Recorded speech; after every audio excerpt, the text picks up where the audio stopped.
Okay.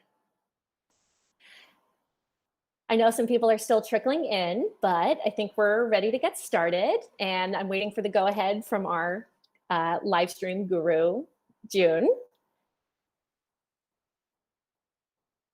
Okay, we're all set. Great.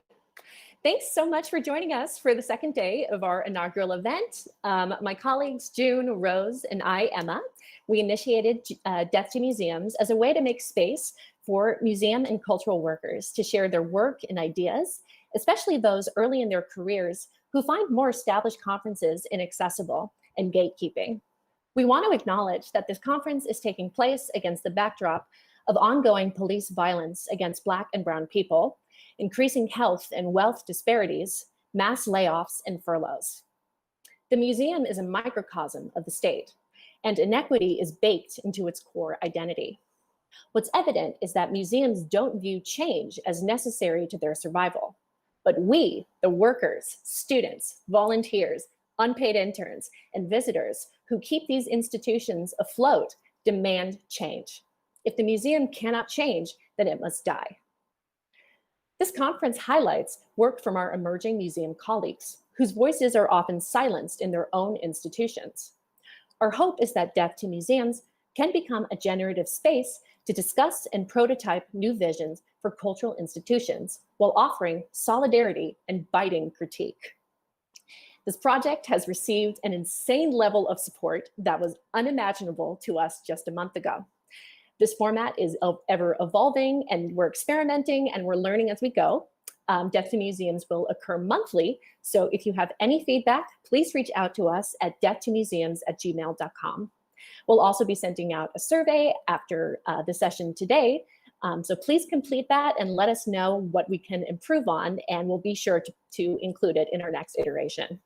You can also find us at Death to Museums on Twitter, Instagram, and Facebook, and feel free to use the hashtag Death to Museums for any social media posts about the conference. A little bit about us.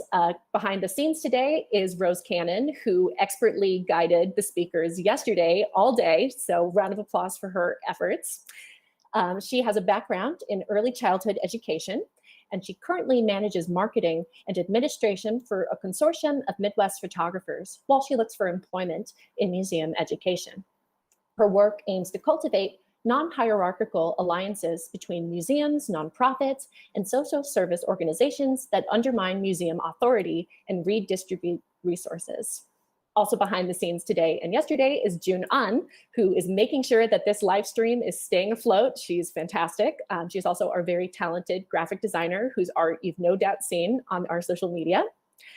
June An has a background in plant science and public programming.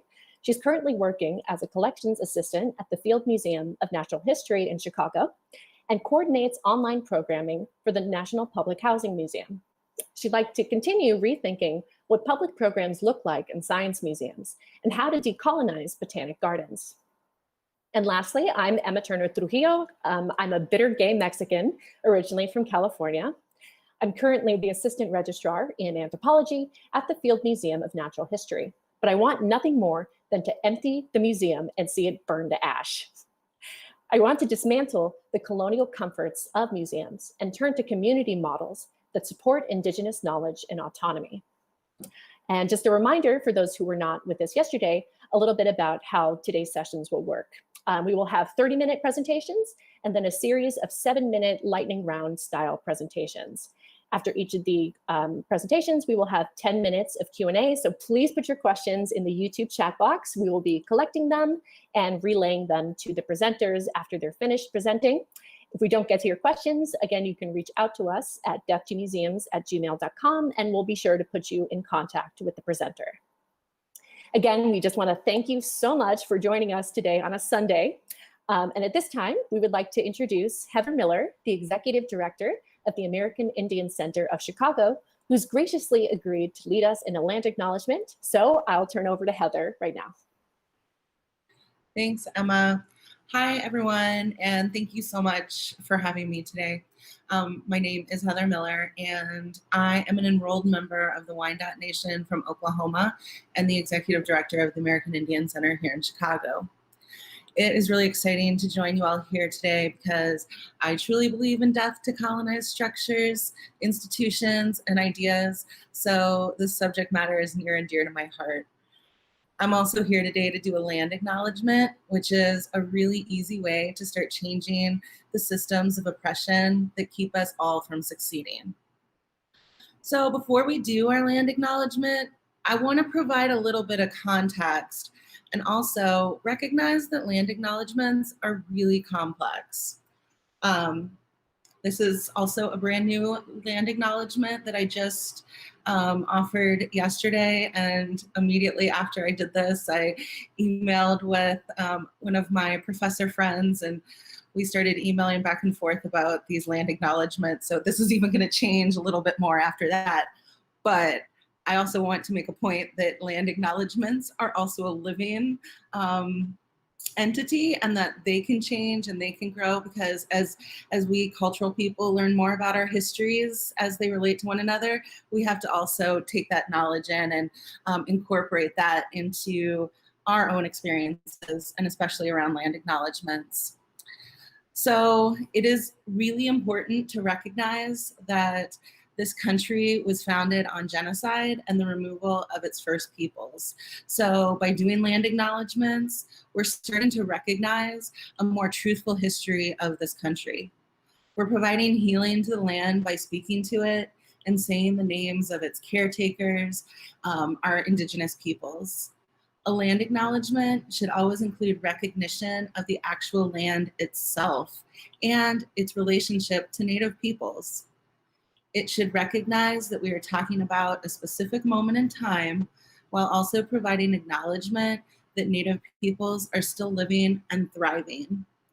In places like Chicago, where we don't have any federally recognized tribes, we also have to be cautious in who is acknowledged due to tribal nations' sovereign status.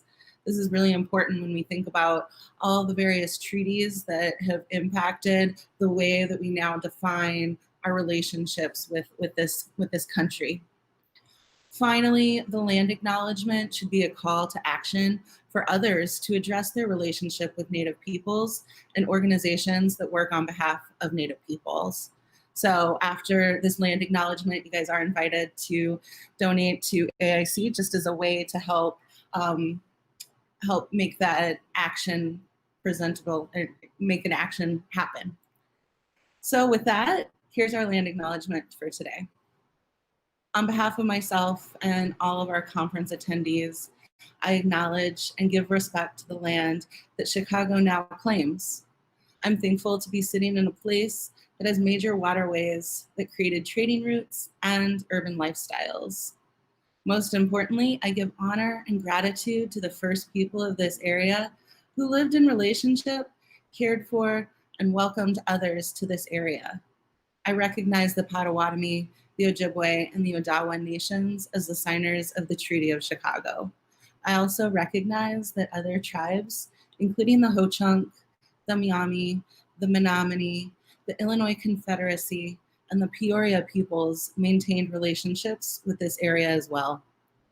Chicago, or despite government policies that enforce genocide of American Indians, Chicago today is home to the 6th largest urban Indian population and consists of members from well over 100 different tribal nations.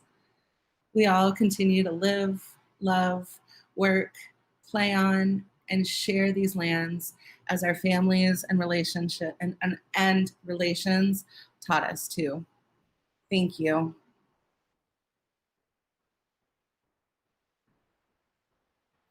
Okay, thank you so much, Heather. Thank you for telling us a little more background about the importance of land acknowledgements, especially acknowledging the land itself. To honor Heather's time, we would ask that you donate, again, any amount that you can to the American Indian Center of Chicago. You can, again, go directly to their website at aicchicago.org and donate there, or you can donate through Venmo, and the Venmo should be up on the screen. So we're actually just going to give you a few minutes to do that now.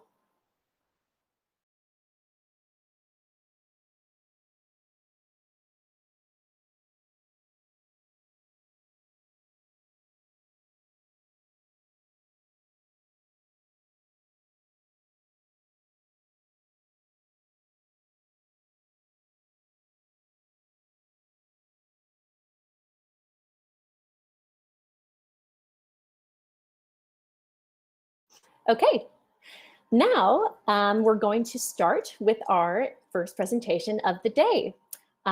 First, I'd like to introduce our first speakers. They will be Kimberly Cronwall, who uses she, her pronouns, and Catherine Hernandez, who also uses she, her pronouns. And we're going to wait for just a second because our second co-presenter isn't here just yet, so hang tight.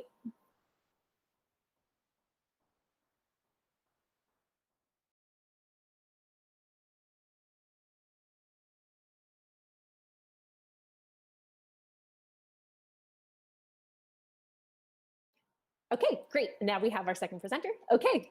Hi, Catherine. Hi, Kimberly. So I'll just do a quick little bio and we can go right into it. Kimberly Cronwall is the Exhibits and Loan Registrar at History Colorado. Previously, she worked as a collection specialist at the National Museum of African American History and Culture and helped put over 3,000 objects on display across the 14 inaugural exhibitions. Catherine Hernandez was the History Colorado Diversity Fellow for this summer. Please take it away. Thank you. And I just want to give a huge thank you to Emma, Rose, and June for coordinating this, for doing all, I'm sure, hours of problem solving. So thank you both. And also Heather Miller, thank you so much for the land acknowledgement. And we at History Colorado also start all of our sessions with a land acknowledgement as well. So in the spirit of healing and education, we at History Colorado acknowledge the 48 contemporary tribes with historic ties to the state of Colorado. These tribes are our partners. We consult with them when we plan exhibits, collect and preserve and interpret artifacts. We do archaeological work and we create education programs. We recognize the Indigenous people as original inhabitants of this land. So just to give everyone a quick little summary of how this session is going to go. Catherine and I are going to split our time evenly. So I'll speak for about 10 to 15 minutes and then Catherine will speak for about 10 to 15 minutes. And thank you so much also for our moderators for fielding questions because I'm switching between windows. So just want to acknowledge some of the technology involved in all of this. So thank you, everyone. And as always, thank you everyone for the grace with working with over technology and the internet. I have had some trouble in the past, so if we freeze, we'll keep on going and just do the best we can. So to start off, History Colorado is a huge believer in helping with the issue of the pipeline with regard to diversity, equity, access, and inclusion. And one of the things that Catherine and I are going to speak to in that vein is the Collections Diversity Fellowship that History Colorado hosts each year. And the goals of the fellowship are to bring together and amplify and center voices of color and others from diverse backgrounds. We understand that race equity is where a lot of museum work starts. And we also are striving to make our demographics of our workforce match that of our state. So in our strategic plan in 2019 that was issued in the fall of last year, we identified 3 major themes that we wanted to work toward in the diversity, equity, access, and inclusion work. So we want to expand the diversity of our workforce to be more reflective from 23% in the fall of 2019 to 33% by 2025. And this will amount to a 2% increase each year, and it's roughly adding 1 to 2 new staff of color each year. This was issued in the fall of 2019. Obviously, like things have drastically changed, and we're still trying to navigate that. And we have monthly working anti-racism working groups where we are trying to problem solve the issue of funding and as well as how we do our own internal work. The other priorities that History Colorado has is to build educational partnerships and programs, such as paid internships to develop the pipeline for students of color and to gain experience in the varied aspects of our collections work. We're also wanting to increase the diversity of our volunteer base. We have a quite robust volunteer program, and so that sort of plays into that paid internship. Originally, the internship when I was asked to take on the fellow this year by my boss, the Director of Collections Access.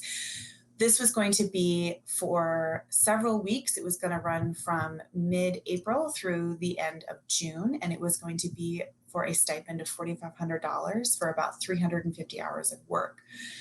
And originally this was supposed to include condition reporting and rehousing and numbering, as well as providing customer service in our research center. But of course, as we all know, COVID happened and we closed to the public officially Friday, March 13th. Very auspicious day. And then the remaining of Colorado public places were closed officially Monday, March 16th. I was at the time, obviously we were unclear if we were going to be able to, if this was going to be a 2-week thing or if it was going to be a month thing. So I went ahead and interviewed Catherine for the position as of March 19th. And we sort of were like unclear what happened with the fellowship, but Catherine was so incredibly flexible, which I so appreciated. And at the time, when I interviewed her, we were anticipating opening up the building back May 6th to 100% capacity with 100% visitorship. And of course, now that seems ridiculous. But at the time we were like, sure, May 6th, no problem. Shortly after interviewing Catherine, Denver was issued a shelter-in-place order March 25th that was going to run for a month through April 26th, which meant that Catherine couldn't start her fellowship on April 15th. In addition, because of the shelter-in-place and all the Colorado public places that were closed, all the casinos were closed, and History Colorado relies a lot of its operational budget on gaming revenue. The operational budget is just for like keeping the lights on. Doesn't actually pay any staff salaries, but what that meant was that in order to retain all of our staff, which I am so pleased to share that History Colorado has worked so hard not to furlough or let go of any staff at this time. So we are still at all of our staff levels if they have not changed, which is a miracle. We're so grateful and thankful. But what that meant was that there were real impacts to our operations budget. The governor issued a spending freeze for the entire state, for all state agencies, and History Colorado is a state agency. So we were really struggling with how to pay for things. And I felt very strongly that this fellowship should still continue to be stipended, even if it means reduced hours, or at the time, again, we were expecting to come back into the building. And because of the way that state laws are written for the state of Colorado, because I had already interviewed Catherine and offered her the position, I could not rescind my fellowship offer, which I was very thankful for, that we were sort of, the law actually helped us in that situation, that when I told my boss I was continuing with this fellowship, she was very concerned, obviously, about money and retention, but that I said we can't not offer it now because of the way that the state laws are written around stipends. Like, Catherine could come back at us and sue. Now, thankfully, like I know Catherine now, and she's not a particularly litigious person, but we were able to negotiate with our Department of HR and a couple other people that we actually, because of COVID, I felt very strongly that we should continue with the fellowship, even if it meant that we had a different start date. So as of March 27th, we would push back the fellowship to begin mid-May, one more month, which meant that I had to ask Catherine to reapply for the fellowship, which I'll be honest and say that I didn't love that. But because of the way that state laws are written, she was able to do it, no problem. We were able to move forward with the fellowship. But because of the operational budget and the government spending freeze for the state of Colorado, unfortunately, we did have to reduce the fellowship stipend. And so it was reduced to $2,250, so $2,250, and a reduced number of hours to 144 hours. That was in part mostly because, again, things were so in flux. But I still wanted Catherine to be able to have something on her resume, something that she could point to. And I did not want History Colorado to be known as a place that, even in tough times, decided to go back on its offer. So what ended up being a good thing that we didn't move the fellowship start date till May 15th, because the shelter in place was actually extended through May 8th. So Catherine couldn't even have come into the building. And during this whole time, we were, again, anticipating to be on site. I realized pretty quickly that this needed to be entirely virtual. And so I met with our curator of archives and I met with our assistant registrar to see if we could come up with digital projects that could be executed from anywhere. Catherine does not live in Denver. And so I wanted to be able to offer up all kinds of different digital projects that she could work on. And one of those was transcribing ledgers of book acquisitions. We have, even as far back, even as recently as the late 80s, we were using ledger books and catalog cards to, even though, like, granted, computers were newish, but we were using ledgers to account for all of our acquisitions. And those need to be transcribed so that we can actually, like, use the data. The goal is, of course, to be able to then link every ledger and every object and every single piece of information collections wise to the collections management database. And so we already had this idea for a project in mind. This seemed like the perfect time to do this. The other thing was to actually link the object catalog cards to their Argus record. Now, I ended up creating more projects than actually needed, than we had time. So I've got a few now more virtual projects in my back pocket, which is great. But one of the things that I had to do was resubmit for the project to be able to show sort of like a paper trail that I was trying to set up my fellow for the best possible collections experience. Because this was intended to be a rotation, this was intended to offer the fellow the variety of different collections work that is offered in a museum. This seemed as close to a variety of experiences that I could offer in a virtual environment. What's amazing is that as soon as I got the approval for the project, which I submitted the 23rd, I got approval the 27th. Our photo studio director was able to scan several ledger books. From scanning was begun the 29th. She was able to finish May 1st.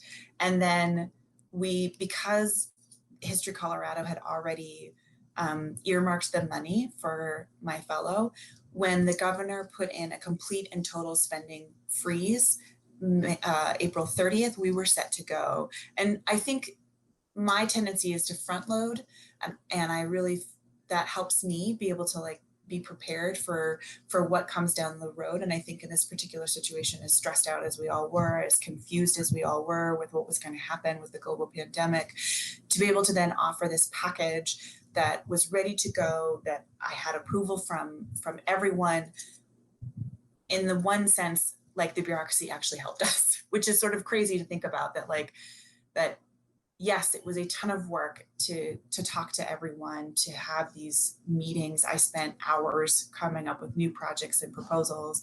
I think, knowing what I know now, at the time, it seemed a ton of work and I wasn't sure if this is going to work.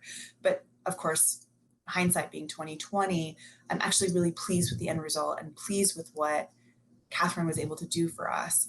And so as I think through the timeline, my conclusions are that there are so many instances where this could have completely fallen apart, that yes, it was a ton of work, and yet it took putting investing work back in it to make it happen. I felt strongly that I had to keep fighting for this. And there were so many people and influences saying to me, like, are you sure you want to do this? We don't know if we have the money. And I pushing back and saying, we need to say, and put our money where our mouth is, even in times of crisis, that we take care of our actual strategic goals, and that we're following through and we're supporting our communities of people from diverse backgrounds. And it was a hassle. I will openly acknowledge this, that like I've talked to Catherine about this, that coordinating the scanning always didn't come out right. The photos were blurry sometimes, and that took going back to the center even during the shelter in place order. It took some coordination, but I'm really pleased with the people that I work with, that they were able to sort of rally behind this, understand the importance that this project and this fellowship means, even at a lower hour and a lower stipend, for future fellowships and future internships.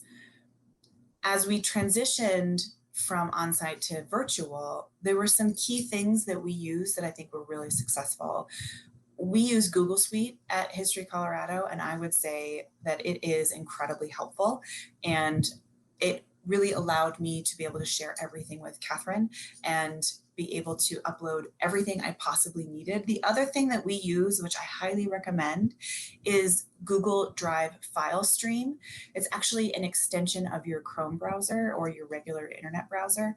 But what it does is it actually allows you to access your drive through Windows Explorer or through your, I'm trying to remember what the Apple equivalent is, but basically you can use it as a Windows file,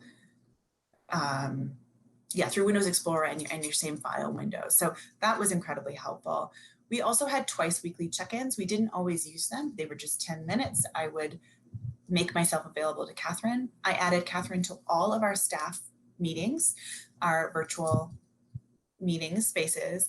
And the other thing was that I made sure to meet and facilitate discussions with different curatorial departments and collections work. So anytime Catherine expressed an interest in learning more about something, I immediately went to my colleagues and said, hey, can I facilitate a discussion between you and my fellow? I wanted to make sure that she felt like she had all the networking opportunities that fellows and interns normally get, that they can't get in virtual environments. Because of the success of what Catherine worked on, which she will speak to just in a moment, I feel very strongly that moving forward, I would like to see a cohort of interns in a virtual environment. I want to bring in 3 to start, and we'll see from there. I want to expand beyond Colorado. I want to see if it would work to work outside of our state and make this project accessible to all emerging museum professionals and students that maybe can't get on site, or maybe their historic site is still closed, or maybe they are unable to do collections work in the traditional sense, but we're actually able to do a bunch of sort of mass data entry products. And then I also want to try and figure out, and I would love your recommendations for figuring out a model for performance reviews. I feel strongly about being able to give them the real work environment.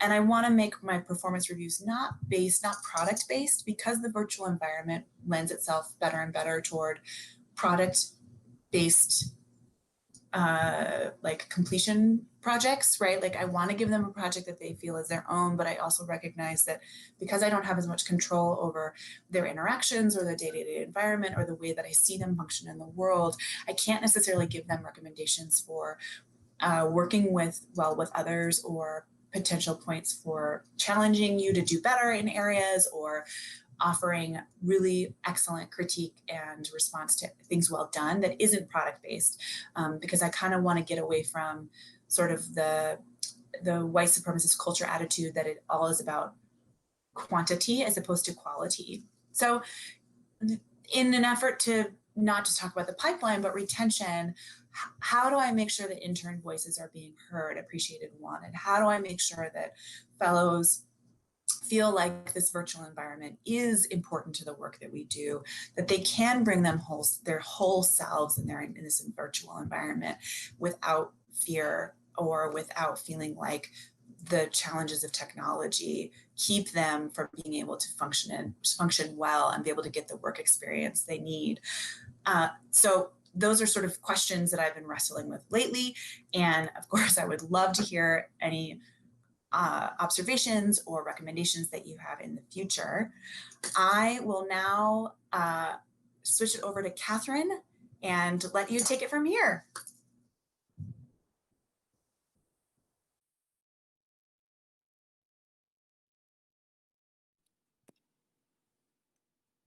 Um, I don't know if I'm showing it.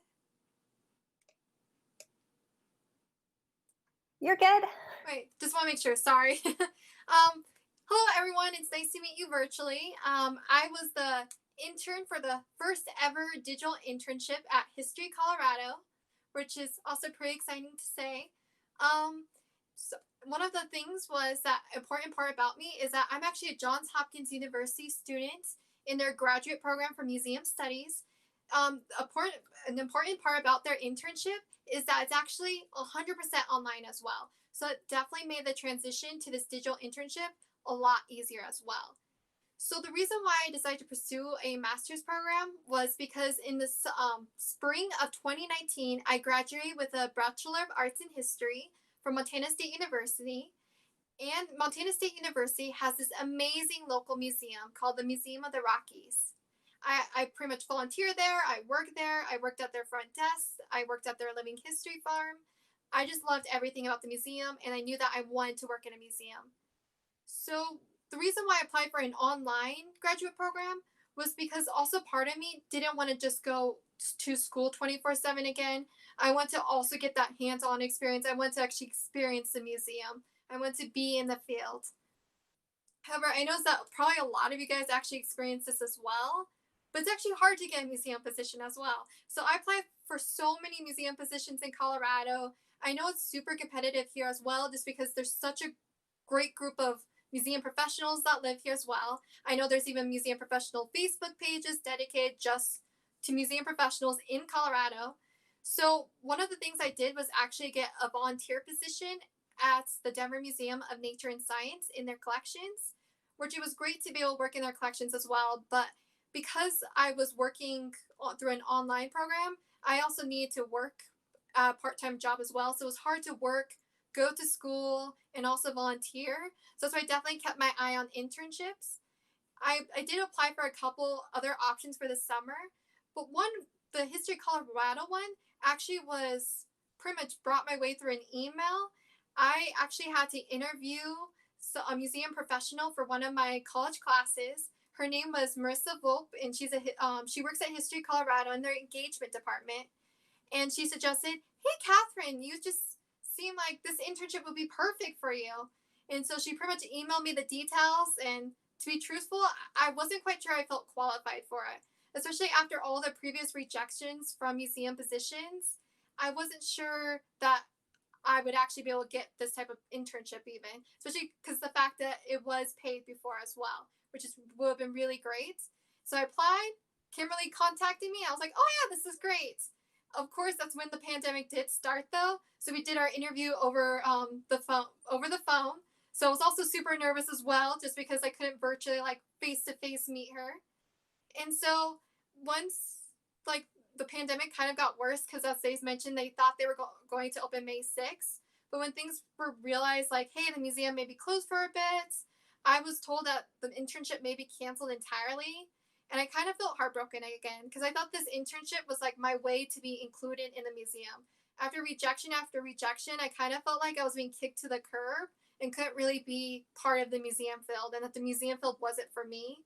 So then when Kimberly reached back out and told me that the internship would be shortened, less pay, and online, I was like, okay, I'm okay with being shortened. And I'm still getting paid, so that's still pretty good for an intern. So I was still happy about the shortened pay even. And then the online part, I was like, oh, I got that. I'm an online student, so I can easily do it. So I think that online graduate program definitely helped me as well. It made the transition a lot easier for sure. And so when we started the program, she mentioned how she suggested 3 different projects at first. There were the ledger transcription project, which I devoted my time to. There was one about the suffrage movement in Colorado, which actually seemed really interesting.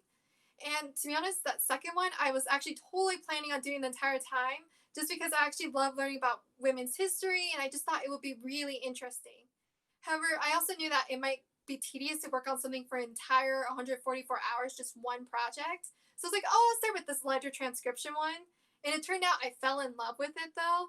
So I was like, okay, I'm just going to devote my time to this one.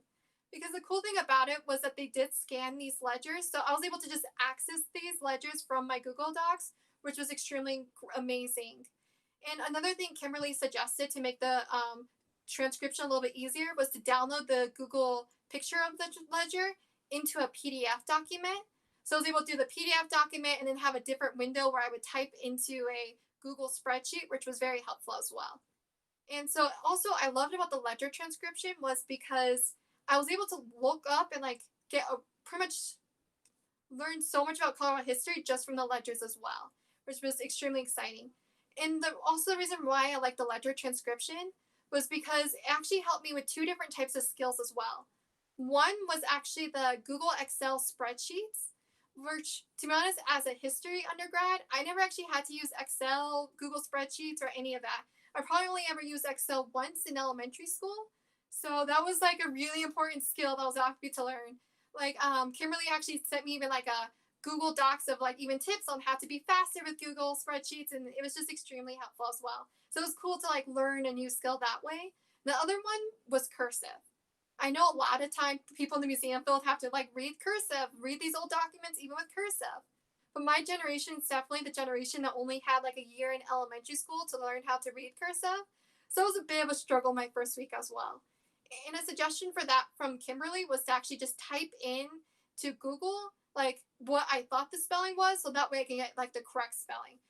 And also Google was another great asset as well for that, because then I was able to learn more about just these great books as well. Like I would type in like, okay, I think this is how you spell it, and then I would learn more information about that place as well. Like one of them is actually called Denver's Richthofen Castle. I don't know if I'm saying that correctly, but it's spelled Richthofen, and it's just this amazing, beautiful building. And I just love architecture, so that was just so amazing to actually like be able to see as well. And some of the other interesting finds I found on the ledger were like just interesting books. Like one of them was a Woman's Guide to Best Bachelors in Colorado and Wyoming. When I first looked it up, I was like, okay, when was this published? It was actually published in 1981, so around the same time that the museum acquired it. So I just thought that was an interesting thing that the museum acquired. Another one was Underwear, A History by Elizabeth Ewin. Again, I'm sorry about pronunciation, but it's just interesting to like learn all the types of history that's out there, like underwear as well. And I know that another one is Women in Colorado's History. I remember I mentioned how the suffrage movement once project seemed like a great idea because I want to learn more about Colorado women. However, through this project, I was able to learn more about Colorado women, but it wasn't just with the suffrage movement. I was able to learn about other women this way. Like a couple of the names, more popular names that popped up were her name was Baby Doe Tabor and her daughter Silver Dollar Tabor, I believe. It was just interesting to learn more about her as well. Like I know in her later years, she was described as more like a mad woman because she would guard the mines like with a gun, and she pretty much wore pants, which shocking, I know. So it was just interesting to like learn those like facts as well over the project as well. More logistical though. So my how I pretty much did the digital internship was I would just again use my laptop. I would have my Google Windows open, then I would have a PDF of it open.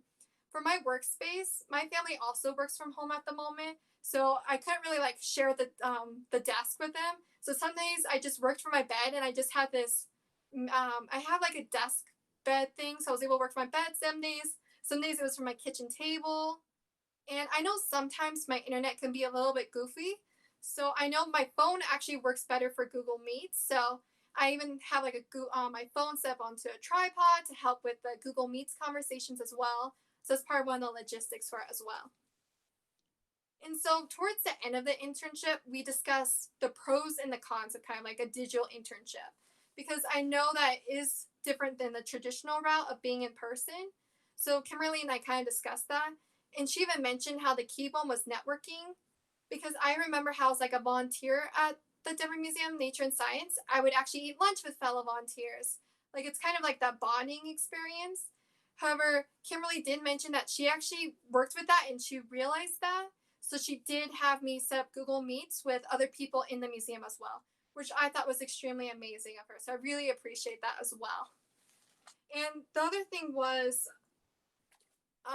so she did that. The other thing was the pros, because I also thought back to it, and it wasn't just relating to myself, but I thought, how can this relate to other people in museums as well? How can this bring in more diversity and include voices that may not normally be able to even get any type of internship as well, unpaid or paid?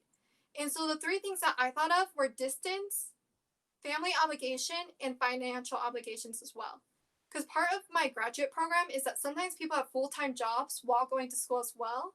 And this thing about this internship was that I didn't, but some people can actually have a 9 to 5 job, and then from 6 to 10 p.m. they can work on the ledger project if need be. Like, because it wasn't need to be when the building was open, they can work around it on their own time. It created that flexibility to work with their schedule too if need be, which also goes with family obligations, as I know some people have children that they have to take care of or other stuff. So this just works around people like that as well.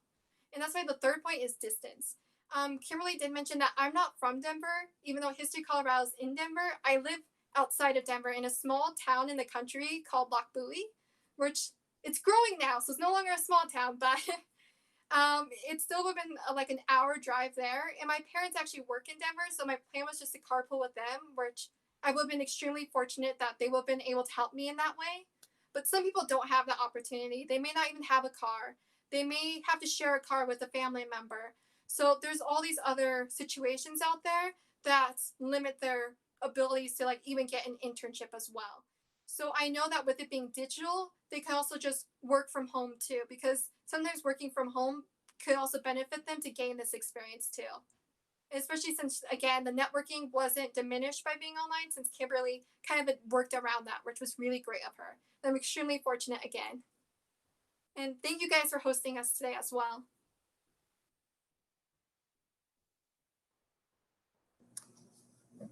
We're here to answer your questions. We're here to ask them. Thank you both for such an interesting insight into how History Colorado is retooling ideas about internships. So we've got a bunch of questions, so I'll get to most of them. And of course, if I don't get to your questions in the chat, email us, deathmuseums.com, and we'll follow up. But first off, we have a question. How do we address the fact that even the best paid internships do not provide enough funding for anyone without another source of income? Can investing in internships ever address inequality? Yeah, that's a great question. I really believe that museums should be paying for internships and fellowships. Even if it's a tiny, tiny stipend, it's a start, because then the budget line item is there and the expectation is there.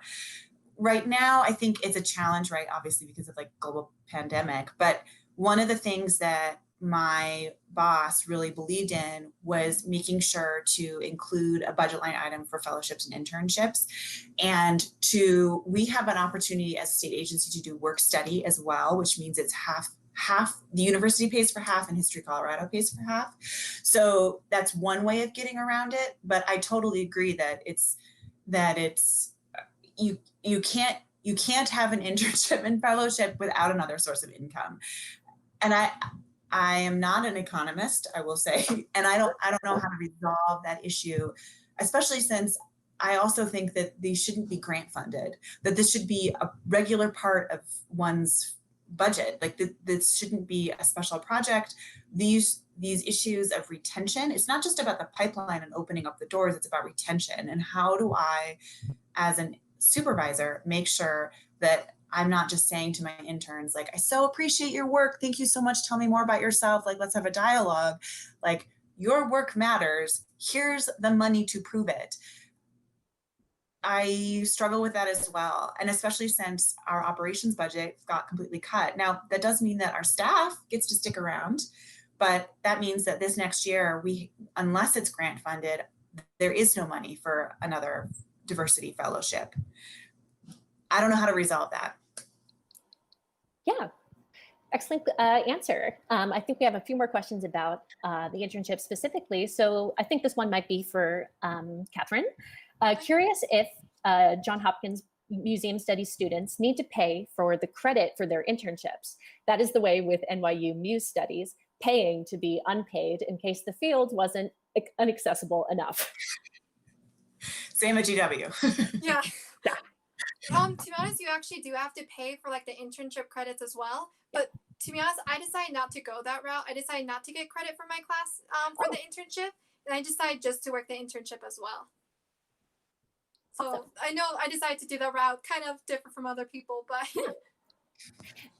Yeah, and like Kimberly was saying, it's kind of the way for a lot of different museum studies programs. Rose and June and I also graduated from museum studies programs, and you have to pay for your unpaid internship most of the time. So we're hoping for an end to that, museum studies people programs, if you're listening. hopefully. I'll hit you with another question. Let's see. Does the 100% retention of staff include contracted workers?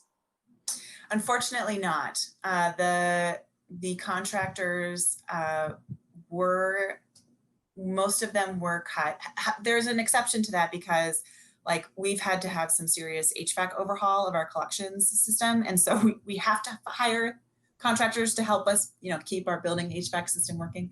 So in that sense, there's like budget for that, and there's purchase orders, and because we're a state agency, there's certain rules around that. But my department head actually had incredible foresight in this period, and she actually converted all of our contractors to limited term positions. And so they're guaranteed salary for the next 2 years, which is rather remarkable. I don't know how she did it. I'm sure she cut all kinds of things, but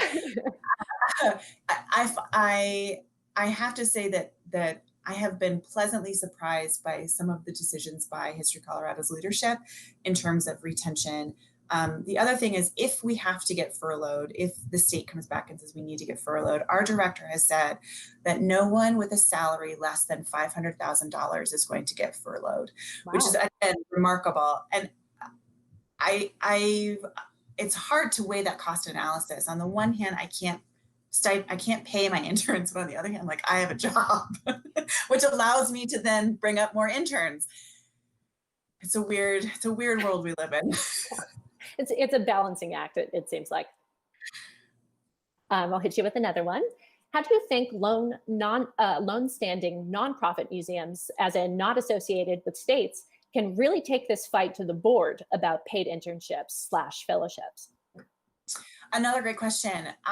Even though I really am trying to switch my thinking around quantitative results, I think that one of the beauties of seeking qualitative work is that the quantitative results happen. And in the case of boards, I think it's all about rephrasing how you talk about some of the things. Mm-hmm. One of the discussions around DEAI work is that perhaps in some situations, redefining the word privilege, or maybe saying not privilege, but saying another word that those who are just beginning the work, I'm specifically talking around white Caucasians, that way they can sort of address their own white fragility in ways that don't feel quite so threatening, because privilege means so many different things to so many different peoples. Similarly, with boards, I think that there is a way to talk about this work in recognizing that hopefully your board wants to be part of this work because there's some name recognition, or because that there's some reason that they want to be part of it, and to help them recognize that helps their own brand. History Colorado is a little different because our board actually is entirely governor appointed, so we have no control over our board, which is quite unusual. So in that sense, for long-standing historic sites or museums that are entirely nonprofit based, it's all about, I think the boards that I've interacted with, it's community cachet. And I'm always like, well, wouldn't you want more people to know about the great work you're doing? So there are definitely more people who have way more experience working with boards than I do. And I'm happy to connect you with Marisa Volpe, who is the person that Catherine interviewed for one of her school projects. Oh, amazing. Yeah. I think we have time for one last question. So this is a really interesting one. Virtual environments are important, not just because of COVID-19, but due to people's disabilities and situations, like Catherine brought up. Have museums started to take advantage of that fact? Catherine, what do you think? Yeah, Catherine. To be honest, I don't think currently before the pandemic, I don't think museums truly try to include outside voices. I know because of the pandemic that they are trying now. But even like my when I was volunteering in Denver, I still had a carpool to Denver. I still had to get there in order to even volunteer. Where I noticed I still get emails from Museum of the Rockies. They're doing more like virtual coffee meets now because of the pandemic. They're trying to include more virtual stuff now because of the pandemic to get over to kind of include more people, but I think it should definitely be continued when things calm down as well. It should definitely be continued. Yeah, I completely agree. And you brought up some great points about distance and timing, especially since a lot of museum folk are a little older, especially when they're pursuing their master's degrees. And it's expensive to work for free. And it's even expensive to work for a low-wage internship. So unfortunately, we are out of time. So thank you so much for kicking off our Sunday, Kimberly and Catherine. And we're going to pause for a second and we'll transition into our 7-minute lightning rounds. So thank you guys so much. Thank you. Thank you.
Oh, okay. I've been given the green light. Hello again, everybody. Thanks for sticking with us for that short break. We're going to have our lightning round session. These presentations will be 7 minutes each. There will be 4 presentations. And at the end of this session, we'll be having 10 minutes of Q&A. So once again, drop your questions in the chat. So we're beginning with Sarah Cortez, who uses she, her pronouns with "not now more than ever," how museums can talk straight in weird times. Sarah Cortez is a graduate of Harvard University's Museum Studies program and has a decade of experience in marketing and development for the arts. She's the founder and principal of Cortez Creative and is currently the grants manager at the Blanton Museum of Art in Austin, Texas. Okay, Sarah, take it away. Thanks, Emma.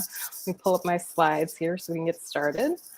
So I am Sarah Cortez of Cortez Creative, marketing development staffer at art museums and other orgs. And today I'm here to launch a conversation about the ways that museums can talk straight in weird times by democratizing how our museums market and message themselves in, as Ileana said, yesterday, this brave new world. Let's try pulling up my slides one more time. That looks better. All right. So I'm sure we've all seen variants or maybe verbatim of these taglines in museum communications over the past few months. I know my museum is guilty of one of these. And this is how I found my topic for today. I think many of us have experience in being disappointed or maybe a little frustrated by the way our museums handle some communications. Sometimes they don't feel like they reflect who we really are as an institution. But whether our museum is talking about Black Lives Matter, or fundraising during our closures, or announcing our reopening plans, as museums, we should avoid doing "we here for you" type campaigns. These screenshots on the right are from Succession on HBO, and I don't think you need to have seen the show to understand that this is an overwrought, overthought communications campaign, worked to the point of senselessness, not very effective. It's not even a complete sentence. Museums can't do this vague corporate-y talk in this crucial moment for our field. In the words of another show, we need to find a way to talk straight. And you can tell I've watched too much TV in the past couple months. So how do we start? With a reminder, and I truly believe this is the best way to explode this corner of museum dogma, that no matter if you're a conservator or a registrar or an educator, we're all part of museum messaging. In your role, you're part of the museum, and you should feel empowered to contribute. You don't have to be in marketing or in a fundraising role to change the way your museum talks about itself. For example, frontline staff, visitor services folks, you know better than anyone else why visitors actually come through the doors. And the smartest institutions should take account of your direct perspective on why people support their museum. So we can all have a hand in this. And I don't want to dwell too long on bad examples here because these days we are all just doing our best right now. But it's worth going over the less successful ways that places are messaging in this time. Have you seen the Disney World reopening video with the ominous music cut over it from The Shining or Midsummer? That's the kind of thing I'm talking about. While that's not the original ad, if you can get spoofed like this with horror movies or Jurassic Park reopening, you're probably on the wrong track with your messaging. If we can remember back to April, it seemed like every single consumer ad from pizza to car commercials was suddenly talking about the same thing in the same way with the coronavirus. And that's when a lot of these phrases on the right first oversaturated our media. So this list captures a few overused taglines and buzzwords that we've seen from ads and from some nonprofits that we as museums should avoid from now on in our annual fund, reopening, or membership messaging. Because if car commercials and museums are using the same language, it's probably not great for museums. You're not differentiating and you're getting drowned out. And you've lost touch with your mission and what makes you unique. So let's talk about a few places who are getting it right in different ways. There are many examples, but I just want to touch on 3 real quick. San Jose Museum of Art always does a great job of speaking plainly and specifically to their audience. And this July 4th post on Instagram is about current events and an important message on where the museum stands on Black Lives Matter. Posting out on the 4th of July also sets it apart from more holiday-themed messaging from other places, so this message really stands out even more. The next slide, Student Museum in Harlem does something really great here with specific language, again, that's not shy, very precise, and also does something great in using their statement as an opportunity to lift up and link to other organizations and artists doing good work in this space, reminding your audience that museums don't exist in a vacuum. We're part of communities. We're all doing good work. And here, Ruby City in San Antonio is doing something important in these posts, which is learning in public. It's too much text for one slide here, but their statement in the first post on the left garnered a lot of deep engagement, pushback, and feedback from their followers. So instead of deleting it, they left it up, and a subsequent post on the right here was a revision of that statement that incorporated that feedback, full transparency. We need to trust our community to let us learn in public, and that trust will be given back to us if we are transparent and genuine. So just a quick recap, how to talk straight, ways to talk straight, and get specific in your language. Don't talk like a car commercial. Involve your frontline staff and non-messagey staff and value their new insights. So help set your museum apart and really establish what makes you unique. Figure out how to learn in public. Being transparent in this time is hard to get right, but definitely worth giving a good faith effort and maintaining this in the future as well, not just in this particular moment. And lastly, one way to start reminding our museums of who we are is to go back to our mission statement. Museums are essential isn't really true. The museum is not the essential part. Is it the way that our museum teaches about history? Is it the way that our museum gives people experiences with art? If you break it back down to the fundamentals, the why of your museum, it'll give you a clear story so you don't just have to ask for help now more than ever. And so now, as I said at the start, I wanted to launch this conversation. I want to turn it over to you to keep it going in the comments, or maybe if there's time left. What are more good examples that you've seen lately? How would you start contributing to and changing your own museum's messaging? And how can we remind our institutions what makes them who they are? Thank you. Awesome. Thank you so much, Sarah. Sure. And we are going to move right along into our next session. Next up is Alex Napick, who uses she, her pronouns, and she'll be speaking about sustainability. Alex is a Chicago-based emerging nonprofit business professional with almost 5 years of experience working in arts admin and the museum field. She's been working as an executive assistant to the CEO at the Illinois Holocaust Museum. Alex, okay, take it away. Awesome, thank you so much. So as you said, I am a very emerging business professional working in the museum sector. And first, I want to acknowledge the outstanding momentum of the Black Lives Matter movement. It's been a little over 2 months since the brutal murder of George Floyd and far too many other Black people, including Breonna Taylor, that sparked the mass demonstrations and change that we've been seeing. So many people have woken up to see that the threads of white supremacy are woven into the fabric of executive structure from which I and other white people have benefited from and must be burnt down. However, for that to happen, we must all keep up the valuable work that we are doing. And as Kimberly Drew said, Museum Mammy on Instagram, I hope you all follow her. But as she said, it's telling that many museums that choose to show work about Black subjectivity are deeply silent right now. And as a former social media manager, I understand firsthand that finding something to say can be hard work. But I'm also saying I'd like to see you do that work, end quote.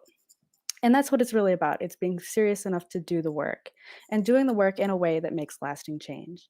The context behind my title, sustainability, in this case, is not referring to fixing our environmental problems, though as I'm sure we all know, there are problems of white supremacy present there as well. Please look up environmental racism if you want more information on that. But what I am referring to is the official definition of sustainability, which is the ability to be maintained at a certain rate or level. It's so important that we keep up the actions that we're taking and the pressure we're putting on our institutions to make changes, the communities we're forming, and the stories we're telling in a sustainable way. And in fact, I'd like to shout out the Death to Museums team for having the series monthly, and as they announced yesterday, also experimenting with new ideas for future implementations. So great job, guys. Thank you for this. They've made a great example of my point of keeping the momentum going. The end goal is that museums, or whatever is set to replace them, must act as community spaces and take responsibility over the experiences that the guests they serve have, the land they're on, the resources they use, the people who work and volunteer at their institution, and the narratives they tell. This is on top of existing museum responsibilities and is a non-exhaustive list.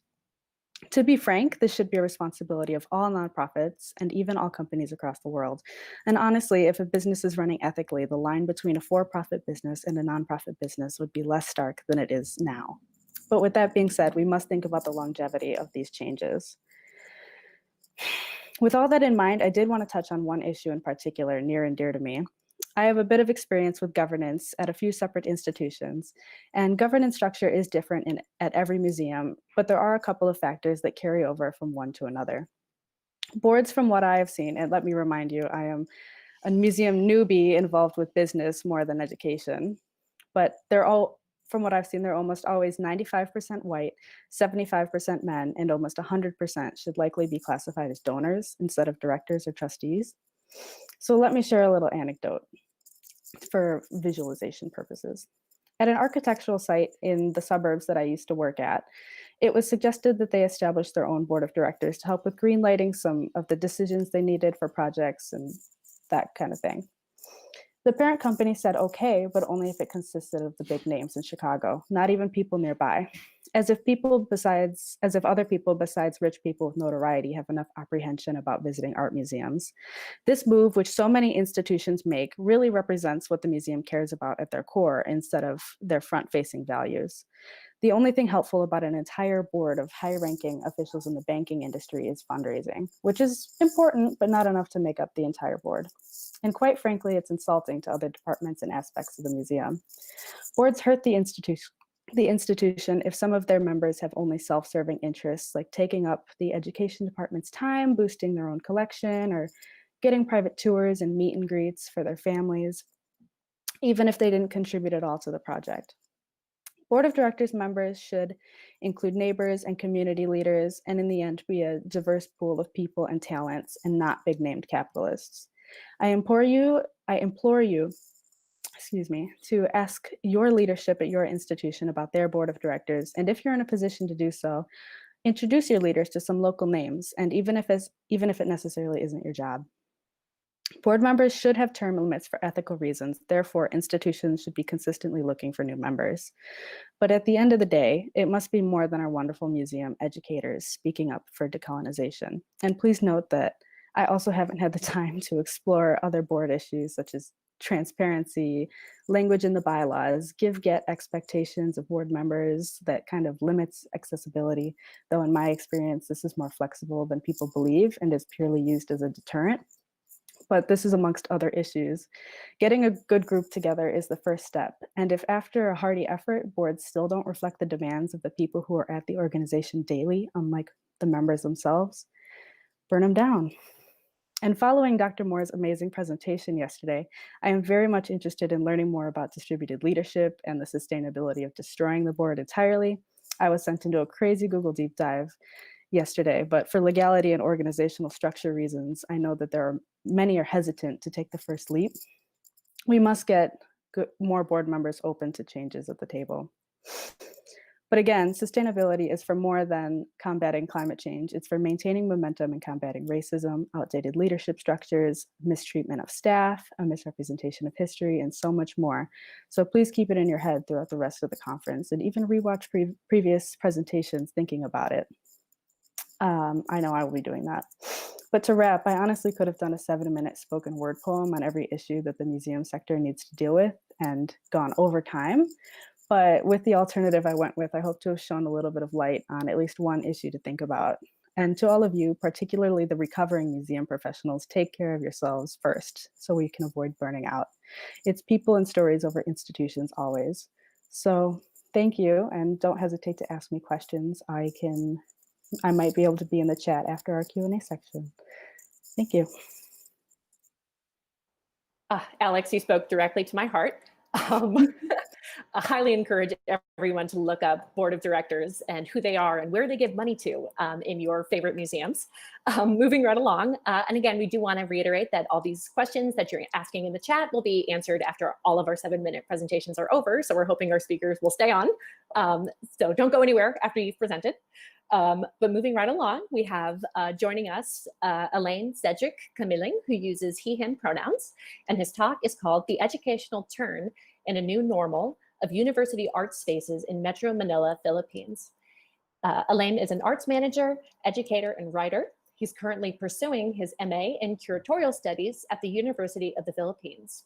Since 2017, he's been teaching with the arts management program of the De La Salle College of St. Benilde in Manila, where he's also co-authored its 2018 BA Arts Management curriculum. Please warmly welcome Elaine, who woke up very early to join us for this.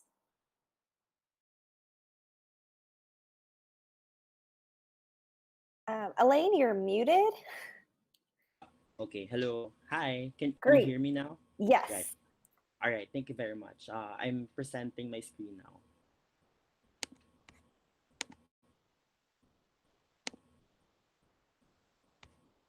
Can you see it?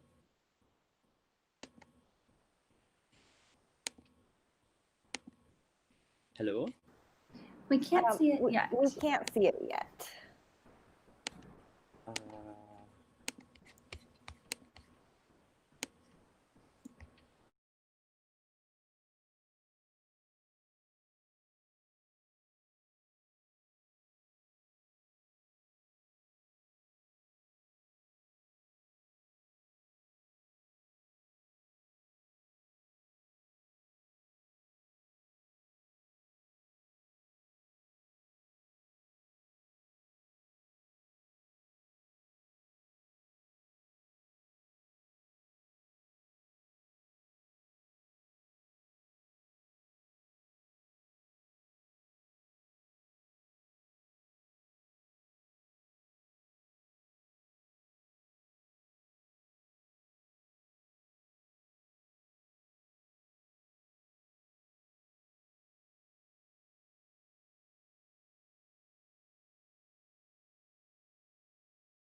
and expands the scope of the way that museums can engage their audiences and tell new stories. So COVID-19 has only increased interest in how museums use digital technology to reach their audiences through social media hashtags, virtual tours, and live streams. And those are emerging from cultural institutions all around the world. However, some organizations do not have the budget to outsource their digital engagement. So how can museums thrive in a digital world? And my current answer to that question is free and open source software. For starters, image editing is so essential to engaging an audience online, and Canva is an image editor that is perfect for beginners. It provides templates that can be altered to create really stunning original content for your website, your slide presentations, social media, digital newsletters, and more. And I personally love using Canva for creating reports to share analytics in staff meetings. And it allows me to share how well our social media is doing because I can create really stunning presentations that illustrate the topic. And Canva allows you to upload your own logos and images, as well as save brand specific colors to use across your designs. So Canva can serve as a substitute for pricier software like Adobe Illustrator, which costs about $400 a year to use. And while Canva does offer a premium version, the free version is more than enough to begin creating some content for your organization. If you want something a little more advanced and you find that you outgrow Canva and you want to create more complex designs, or you need to manipulate images with some of the same capabilities as Photoshop, you should look no further than GIMP.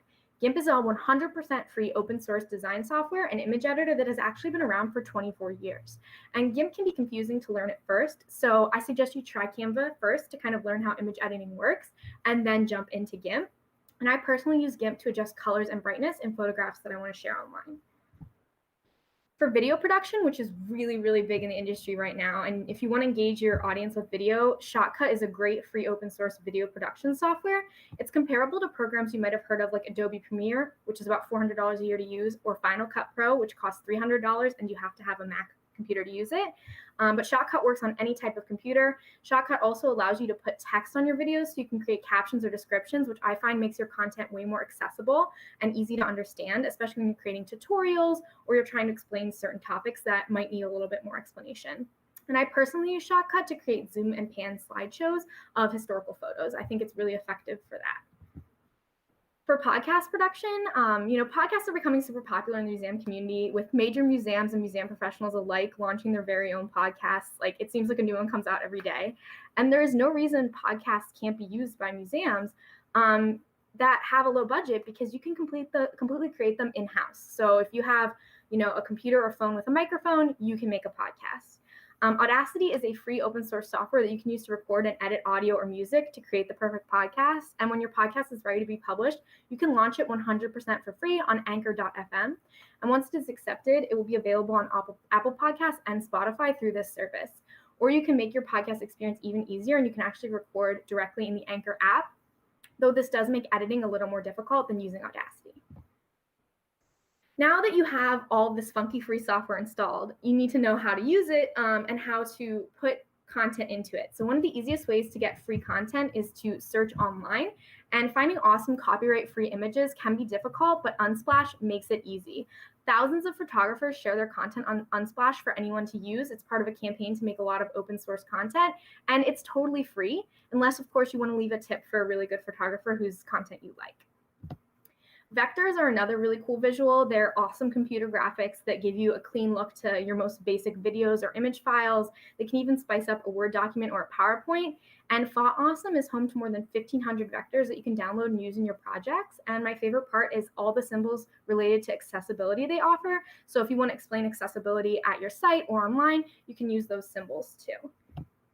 Pond5 is a video and music library that is largely made up of pay-to-use content, but one of Pond5's best features is its public domain project, which allows users to download and use historical archival footage and music and images as well for free.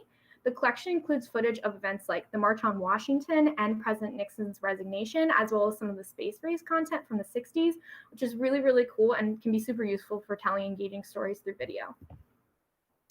And learning to use this new software can be super intimidating, especially when it comes to using the free open source software that launches without a fancy tutorial to set up your experience. But fear not, the internet's greatest tech wizards can help you learn any software really easily. Reddit.com is a social media site. I'm sure some of you have heard of it. It has subgroups for special topics and includes subgroups where you can ask questions and get information about the programs I mentioned, like Audacity, Shotcut, and GIMP.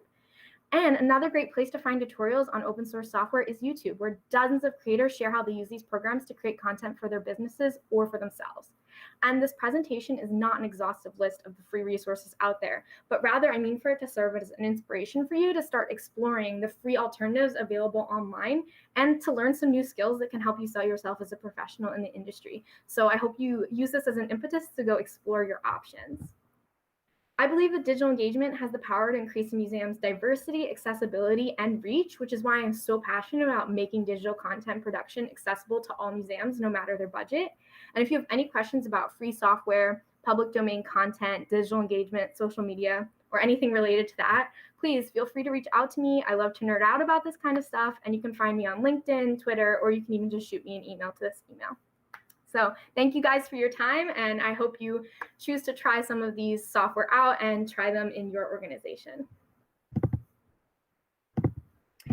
Great, Lexi. I just learned about 20 new things I need to download right now. That was fantastic. I've also been told that unfortunately the sound at the beginning was cut off, so I'll introduce Lexi briefly again, but you saw her socials, so if you want to learn more, please reach out to her. But her short talk was called Stop Paying for Software, Free Alternatives to Digital Engagement. And we're also going to be making sure that we accumulate all of the presenters' presentations, and we'll make them available afterwards. So leading into our last presentation is Elaine Zedrick-Camilling, who I introduced earlier, but I'll reiterate. His talk is called The Educational Turn in a New Normal of University Art Spaces in Metro Manila, Philippines. Okay, Elaine, go for it. So good evening. I'm so sorry about that. Yeah. So before I start, I think it's good to share about the current state of the city I'm in. So we're still under community quarantine since March 15. So cultural and creative spaces are still closed. So they're working remotely, utilizing cyberspace. So next slide, please. On positionality, I classify myself as sorry. Next slide, please. I classify myself as an arts manager who engages with visual arts, art collectives, private collections, and curatorial projects. I also used to manage two museums, based at Cebu City and Zamboanga City, of a bank for over a year. So I'm also a freelance writer. So my interactions with museums are indirect, mostly through features and interviews. And then, as Dave mentioned earlier, I'm also a curatorial studies student. So I try to be keen on arts education and management, the relationship, and let's say with emphasis on formation and engagement of publics. Next slide, please. So my study involves two university art spaces in Metro Manila, UP Jorge B. Vargas Museum and Ateneo Art Gallery. So while acknowledging that there are other university art spaces in the city, I've considered these two museums because of productivity amid the pandemic, vis-a-vis activating their collections online, university reputation, and diverse strategies for pedagogical initiatives. So just to be on the same page, I'm trying to use new normal as a term here to refer to, let's say, a business is business approach amid the pandemic. Despite issues on mobility, accessibility, and modality. So, name it, remote working setups. And of course, educational turn as an idea in the 1960s to revolutionize educational and museum practice, which I related to museums' implicit educational function and as an alternative learning space. Next slide, please. So I'm starting with Ateneo Art Gallery. It's located inside Ateneo de Manila University, established in the 1960s. So the collection was a bequest of an art collector, businessman, painter, Fernando Zobel. It's comprised of works by Filipino post-war artists, and some initiatives include posting of interactive sheets on our left from their collection, and then The next ones are open calls for works on paper and essay writing prizes. Of course, that's in partnership with other institutions like Embassy of Italy in Manila and Calao Ledesma Foundation. Next slide, please. They have also launched Art for Rights, the one on our left, in line with the International Museum Day, which highlights human rights vis-a-vis their collection. This is actually one of my favorite projects, which have been seen during the pandemic. So they've also hosted artist talks, including the one on the rightmost with sculptor Agnes Aureliano, famous for her inscapes. And they also launched a 2019 thesis project on poetry inspired by their art collection. Next slide, please. However, there was a cancellation of their annual Ateneo Art Awards on visual arts and art criticism due to the pandemic. So I'm just sharing this slide because I want to emphasize that the gallery supports the statement from visual artists and writers about solidarity against silencing. So this was started by participants from their awards program, which was postponed. So for more details, feel free to search them on Facebook. Next slide, please. So on the other hand, Jorge B. Vargas Museum and Filipiniana Research Center was formally inaugurated in 1987. So just like Ateneo Art Gallery, the collection was a bequest from Jorge B. Vargas, the first executive secretary of the country. So they have art collection, stamps, coins, and they have a library located inside the University of the Philippines in Diliman. So some initiatives of this museum, of Vargas Museum, they started with the virtual mode. So they constantly post samples from their art collection through their various social media channels, relating it to mundane and certain events. The photo on your right shows a sample of it. What's most impressive about Vargas Museum is how generous the institution is when it comes to modules available for public, so you can easily download it. So samples include the ones in the middle and on our left. So these are about art history, sound and movement, ekphrasis, among others. So I have to mention that I think this can be used for learning and instruction, given online shift in education due to the pandemic. Next slide, please. They also launched a call for research interns who would obviously work from home because of the current restrictions. They also launched 2 exhibitions online, and this can be these can be accessed via YouTube. So it's a video. It's an interactive tour. Also to mention, they launched text from Philippine Contemporary Art Network. It's a public institution for contemporary art currently based at the museum. So next slide, please. So I'm trying to wrap up the idea of what's the educational turn in the new normal of university art spaces in Metro Manila. So the first point is museums as alternative learning spaces through cyberspace despite the pandemic. However, I think it shall be mentioned that there could be accessibility issues on internet and devices. I'm relating this to Dr. Portia Moore's inspiring talk yesterday, which mentioned about missed opportunities for museums during the pandemic. So for my study, I'm happy both museums are maximizing the opportunity to reach out to their publics, let's say, or to the public despite limitations. The next point is diverse strategies on engagement and learning. Though perhaps there are limitations, including language of materials, which are all English. The next point is I think their initiatives serve as invitation for other museums to adapt, let's say, such strategies. Though in reflection, I'd like to point out that how do we facilitate inclusivity and accessibility given current conditions? How do you activate your collections digitally? Next one is program integration opportunities. Oh, sorry. Program integration opportunities and art curricula across schools. I'm trying to adapt Sally Talant from 2010's idea on the combination of pedagogical and curatorial expertise. So the last point is the need for museum educators, perhaps collaboration across institutions. This is anchored in a previous bullet, as most museums in the Philippines do not have a museum education per se, let's say, a title. So often museum staff members take this hat along with other responsibilities, with supervision from directors and curators. So next slide, please. I'm closing my talk of my part with this quote by Dr. Patrick Flores when I asked him about his definition of art in the time of pandemic for a feature weeks ago. So he mentions a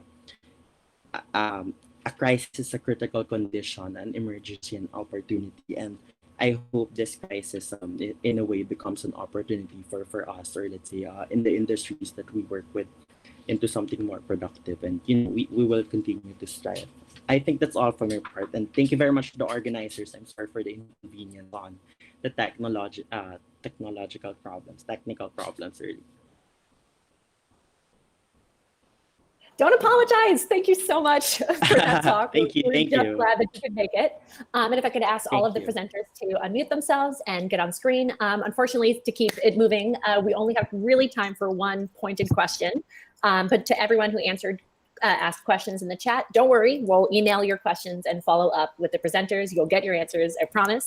But I want to start with this question, start and end with this question for Alex. This question says, boards legally get to make their own rules. Is there really a way to reform them? It's against their own interest to implement term limits. Well, great question. As I mentioned, it's about getting that good team to start. So if your board specifically gets to make its own rules, which is the case for many, you got to get that good team in there. So the team who's ready to change and ready to listen to the people who are there on a day-to-day basis. Yeah, good answer. I was expecting you to solve it right here, right now, but that was great. Actually, I think we do have time for one more in that case. So this one is for, let's see, Lexi. Could you share some examples of museums with great digital strategies? So I think my personal favorite is actually the Merle, which is a rural life museum. I think it's the Museum of English Rural Life is what Merle stands for. Their Twitter is really engaging. It is super interesting, but focuses in their collections. And I think if you want to check out some really good digital engagement, that's a great place to go. I'm having a violent flashback. Is that the Twitter that started the absolute unit sheet? Yeah, good. With great captains, and pigs, if you're interested in those things. I really do enjoy museums having a bit of a sense of humor with their image. Yeah. It's a great balance of humor and seriousness. It's a good balance. Excellent news. We have time for exactly one more question. Thanks for bearing with me. This one is for Sarah. Let's see. How do we make sure museums get this right? At my institution, the answer was mostly through the labor of frontline employees who used unpaid time to pressure upper management, which is not sustainable. Totally agree, that's not sustainable. If they're utilizing your experience as a frontline staffer, they should be paying you as a consultant for that time. And, that's a tricky thing to ask for with the hierarchical structures that exist. But if you band together with other staff members who are of like minds and want to get on board and speak as a whole to leadership, I think that gets you more traction generally than bringing your concerns and comments up one by one. Yeah. The quickest way I can answer that one. Good. Strength in numbers. I do like that. Let's see. We have just one more minute, but if anyone has any closing thoughts, I think there was a lot of really interesting, really quick snippets that were presented today, and we're really happy that you're all able to join us for this 7 minutes.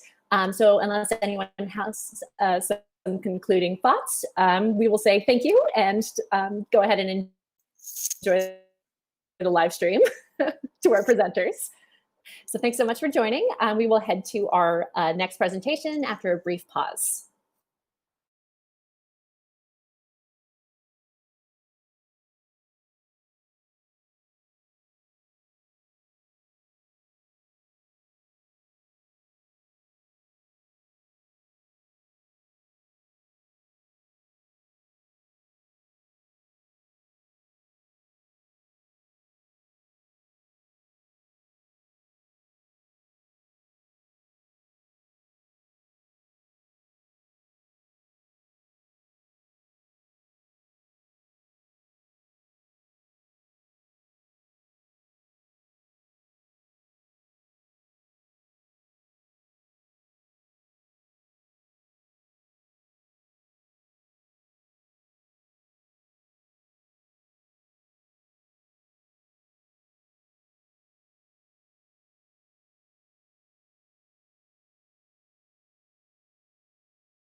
Okay, we are back. Thanks again for sticking around with us. Next up is a 30-minute presentation. We have with us Dr. Miranda Roberts, who uses she, her pronouns. The title of her talk is Musings of an Indigenous Woman Working in Museums. A little bit about her, Dr. Miranda Roberts is Northern Paiute and Chicanx. In June 2018, she earned her PhD at the University of California, Riverside in Native American Studies. Her doctoral work focused on how several Native women basket weavers have used basketry to express their sovereignty. Please warmly welcome Dr. Roberts. Hi, am I good? You are all good. Okay, perfect. All right, so I'm going to go ahead and put on my presentation. Thank you to the organizers for having me. It's great to be here. And yes, and I'm assuming you all can see my screen, so I'm just going to go ahead and talk. So yes, my name is Dr. Miranda Roberts. I'm an enrolled member of the Yerington Paiute tribe, which is located in Nevada. I grew up in Southern California, and right now I'm working as a postdoctoral researcher / co-curator at the Field Museum of Natural History on renovating our Native American Hall, which hasn't been updated in a substantial way for over 70 years. And I'm also the co-curator to its current exhibition, Apsalaga Women and Warriors. So to begin, I'm going to go ahead and do another land acknowledgement, given that these are not my homelands, but that I have many friends and family who call this land home. And I always kind of preface this with a quote that I came across when reading Angela Davis's Our Power, Our Struggle Is, I forget the title now. Of course, I forget the title right when I need it, but she prefaces one of her talks with the following statement, which says, "We know that the historical process of colonization was a violent conquest of human beings and the land they stewarded. It is thus essential that we identify the genocidal assaults on the first peoples of this land as a foundational arena for the many forms of state and vigilante violence that followed. Moreover, the violence of European colonization, including the slave trade, constitutes the common history of Africa, Asia, the Middle East, and the American Hemisphere. In other words, there is a longer and larger history of the violence we witness today. Our understandings of and resistance to contemporary modes of racist violence should thus be sufficiently capacious to acknowledge the embeddedness of historical violence, of settler colonial violence against Native Americans, and of the violence of slavery inflicted on Africans. Our work today is evidence of the unfinished status of planetary struggles for equality, justice, and freedom." So with that, again, after that, and Chicago is homelands of the people of the Council of the Three Fires, the Ojibwe, Potawatomi, and Odawa, as well as the Menominee, Miami, and Ho-Chunk nations. And as Heather iterated beforehand, it was also a site of trade, travel, gathering, and healing for more than a dozen other Native tribes, and is still home to over 100,000 tribal members in the state of Illinois. And again, I urge you to please donate what you can to the American Indian Center. And I also want to encourage everyone who is listening today to expand your research, theories, conference panels, boards, to include Indigenous scholars, artists, and peoples, as a lot of us are doing this current work that a lot of us are talking about today, as well as Black feminist literature, artists, and dialogue. Especially because we are here, a lot of us are doing this work on the ground, and we won't be excluded from any of the discussions that are happening around decolonization, especially considering that this mode of decolonization came from Native women. So who am I? As I already told you, my name is Miranda, but I come from two backgrounds. In the middle are my homelands, or some part of my homelands, which I try to visit annually. And on either side are the two men who have shaped the world in which I live. One in the headdress is my great-great-great-grandfather, who was a spiritual leader in our community. And the one with me as a child is my grandfather, who shaped the way that I got my education and decided to fight for a lot of the activist rights that I have, or that I lead today. I guess I try to lead today. So my work at the Field Museum began 2 years ago in 2018. And as I said, the hall has not been renovated in over 70 years. These are some of the original photos. So when some of our collections first arrived to the museum, you see with the workers all looking on and kind of creepy looking. But those are the items, those are multiple items from multiple communities in that case that came from Hyde Park. And then in the 1950s, and the more black and white photo is when the hall originally opened. And you see all of the mannequins in their different wardrobe pieces. And you see in the one below that that is the same type of representation that was taken about a year and a half ago. So it wasn't until this past year that those items have been coming off display, and that our conservation and collections team has done an amazing job at finishing that work within a year of taking everything out so that we can begin doing the new hall. But as I want to preface this, that the Field Museum is a site was built on stolen land, and also that it was built with the idea that Native people, as well as other people of color, would not be around any longer. The idea of the Columbian exhibition was to show the progress that America had made in its 400 years since Columbus, quote unquote, discovered America. And therefore that our cultures were up for consumption by the white audiences that you see before you, and that we would vanish into or assimilate into larger society, and therefore would not be the ones who would be here to tell our stories. So working in the Field Museum is a direct conflict of what those white colonizers believed and thought, which is very powerful for me to believe in, but also is a lot to work in because it's literally steeped in white supremacy culture, given that that was the context in which it was built on. So, and on top of that, there's also human remains that are at the Field Museum that are generally mostly Native American or Indigenous in nature. And so it's always important to keep in mind that the work that we're doing, especially me as a curator there, is more than just doing work to try to change the system. It's also trying to honor the ancestors that are still laid to rest there for right now so they can go home. So I encourage all of us to continue that in mind as we're working in these spaces, that a lot is owed to those people and to those ancestors that remain in collection spaces, as well as to the people who call those things, who rightfully own those things, I should say. That doesn't mean though that the Field Museum hasn't been trying to engaging with Native people and Native artists. We have a team right now that is dedicated to changing and transforming the Native American Hall. There have been several shows that have come up, artist shows that have come up over the past few years, that especially this one by Kansa artist Chris Papan, who made sure to do an intervention inside of the hall to try to get people to understand the realities and the presence that Native people still have here in this country. And as you see here with the three men, those are all Native men in the institution talking about their work. Frank in the beanie is a Lakota hip hop artist, and John Little is a documentarian. And they were talking about the influence of Chris's work in that space. And so there have been infiltrations of Native people throughout the history of the Field Museum, but this is the more recent, before Apsalagan Women and Warriors. And a lot of the change that came to the Native Hall was due in part to Chris's exhibition, as well as the community collaboration work that his wife, Deborah Yepa Papan, has done. And I think that that needs to be constantly recognized, given that this is the work that is important for museums to constantly do change.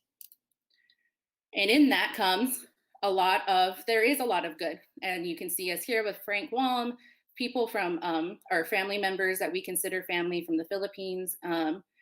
Deborah was able to have Native youth come into the museum and work at the American Indian Center on painting this mural of the butterfly that you see that was hanging in the hall as it was being dismantled for conservation and collection purposes from a Native artist. And that had an impact on the Native youth who actually did the work on it. And then me with someone I consider my sister, who helped prep with me a lot on this show, this presentation, Nina Sanders at Crow Fair last year. And so there is the site of the museum that is the Field Museum, has a lot of interesting intricacies in that it's a site of our trauma and hurt of what the nation thought of us as a people, but we're able to come in there now and infiltrate it to reconnect and relearn and build new relationships with Native people from across the country and across the world, which is what I consider to be our greatest strength, in that though, as I said, those colonizers never believed that we would be here, and we are, and we're slowly making our way into taking what is ours back. And we are literally our ancestors' wildest dreams. So I don't take that lightly, especially considering that I am someone who has a PhD in Native American studies, as well as a master's in public history, and as well as a lived experience. So I'm able to get into spaces that are not accessible to all, which is why I feel that I have a right and a duty to not just myself, but everyone in these pictures and those who are not represented who are represented in the collection, but are not able to go to the museum to fight for their rightful access and resources that will let them back into the museum and take those ancestors back home. So a lot of my work is grounded in museum activism and what goes into the dismantling of a museum itself, and into actually the dismantling of white supremacy culture in the museum. And if that's not possible, then what does that look like? And so part of that, before I go too deep into that work, was acknowledging that Apsaugag Women and Warriors did open in March of 2020. And actually the one day before Chicago went in its shelter in shelter in place order. And yes, it's amazing. We had the site, we had these banners put outside that represent the Apsaugag people who are from Montana, and as well as Nina Sanders' grandmother in the one with the snow, showing that yes, there's a Native presence here. However, as you see here, it's very, I don't want to say it's performative, because it's not. It's very important for people to actually see this and realize that there are Native people who have infiltrated and who have curated shows in this space. However, it's a very surface level understanding. And I think that people really need to be open and transparent about the process into which went into creating this type of exhibition, which I won't go into detail today, given that it wouldn't feel right to do it without Nina here. But I will say that that's a larger story that we will be able to hopefully divulge in greater detail soon. So a part of the work, and like I said, that I have done is the site of the Field Museum is a traumatic place. As I said, there's ancestors there, there's sacred material there from across the world, and there's also white supremacy culture, which a majority of our board members are white. A majority of the staff who work with our items are white, as well as a lot of the curatorial overall in those departments are white. We have certain exceptions, but they're not all there. And it's my fight is in holding these spaces accountable, given that they've taken so much from us. So what I mean by that is I took it upon myself, knowing that there was going to be a certain amount of backlash against me, on calling out some of the situations in which the Field Museum and maybe some of the situations that I was in were harming the Indigenous person that they had hired to do the work of quote unquote decolonization, and how you can't decolonize an institution when those hurts and those practices are being done on a daily basis. And what I learned is that they will do anything, and maybe not to the fault of their own, because I do believe that there are very good people at this museum, and that doesn't mean that it's a horrible place with the people. However, that it's so steeped in what it knows that to try to change it is the uphill battle. I often refer to it's trying to steer a ship into a different direction, and you're the only one trying to steer it. You have your supporters, but at times it can feel like you're not making any moves. So what I did was went ahead and started a blog, where I recounted some of these experiences and how I was being traumatized, and how I was being looked at in these sites. And because I believe that museums need to be more transparent. They need to show like this work is hard. It's enough. I went through the museum studies programs. I understand all of the theories that go along with it. However, the actual implementation of what it means to try to quote unquote decolonize is a whole other spectrum that people do not understand all the time. You are putting yourself, your body, your mind, your voice at through something that isn't normal, honestly. You are gaslighted, you are profiled, you are termed aggressive, you are told to calm down. There's a lot of different things that play into this. And it's my responsibility to let you all know as emerging professionals, but also for my community and my family and my friends to know that this work is hard, but it is being done. And I need your help in trying to fix these things. So, and here is how I think you can do that. And I also think that it's the Indigenous population and our methodologies that are really going to be the ones who continue to shape the way in which new methodologies of archival research and collections management and registration are all done. Because we have been in these spaces for years. A woman, like I said, a Native woman, women, I should say, have coined the term decolonization. And we are constantly building off of that momentum to change it.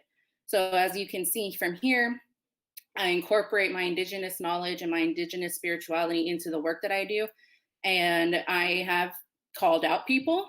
And I posted this particular one to this PowerPoint because when this particular post went up, it was on a Saturday, I believe. On a Monday, I was called into HR about how, some people were very hurt by what I said, that it's too broad. And then how, these types of things aren't going to help the institution in the long run, right? Like I'm undermining the work that I'm doing because I'm putting myself out on a limb, which is true.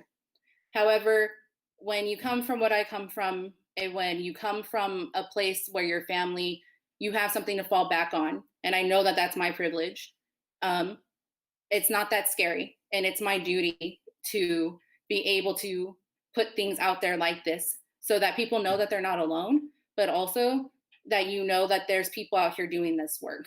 And that, yes, you have to call out white privilege and white supremacy. And it can only be identified through those things, even if it makes people uncomfortable, because that's the point. It's supposed to make them uncomfortable and make them want to change. And I know it comes off aggressively sometimes to people. And I know that I have a lot to still learn in terms of empathy and care. But at the same time, our ancestors were taken from their homelands, were taken from their graves, were stolen from communities who are now suffering greatly from COVID, as well as murdered and missing Indigenous women. And it is my belief that being able to access these collections and have it transformed where it's easily accessible will heal ourselves. So I will continue to call out white supremacy culture as I see it, and I will continue to be a guide for those who want to keep entering this field so they know how detrimental but also how beautiful that it can be when you allow these places to be more accessible. And so with that, I've turned as well as my blog, I've also become a Instagram, I guess, museum activist, or more vocal one, where I try to use some of the techniques that were just discussed, like Canva, to draw attention to how I am trying to think about these things such as decolonization. So as you all know, in my head, and I'm going to say this is just me, other Indigenous people will have different opinions and different ideas, and I can only speak to my experience. But in my head, there is no way to decolonize a museum. Because you know what? Unfortunately, colonialism happened. And it happened to this nation to a great deal. And there's no way to erase that. It's a part of our histories now, in a way that is just entangled in different means and mechanisms. And our ancestors were collected under those colonial circumstances. And the museums that we are all working at were built on stolen land. Maybe not tribal museums or community centers, but for the most part, large institutions were. And so in my head, many times our ancestors are stowed below ground and are not interacted with for a long time, such as the Field Museum, for over hundreds of years. But in that, given that we are an Indigenous group and people, we believe, or at least I believe, that when we pray to the land, when we pray to the ancestors before colonization happened, we did so in the mind that that land and that water and those resources would always be there to remember us and to take care of us and to teach us lessons. And so even though our ancestors might be stowed below ground, that earth is still surrounding them and is still protecting them and is still giving them the life that they have. And so it remembers us. And when we go into there and we pray to them, and when we speak our languages and we laugh and we cry with them, we're able to reestablish a bond that colonialism tried to break. And we're reestablishing and reigniting a power that exists in both of us to manifest and think of a new way of healing our communities. And so, and I've seen this for myself, how access to those things heals people in different ways, makes them think of art in different ways, makes them think of their language and their writing and the way in which they care for their children in different ways. And that's where that power lies. And so we can't decolonize because it happened, but we can allow Native people, Indigenous people into these spaces and recollect and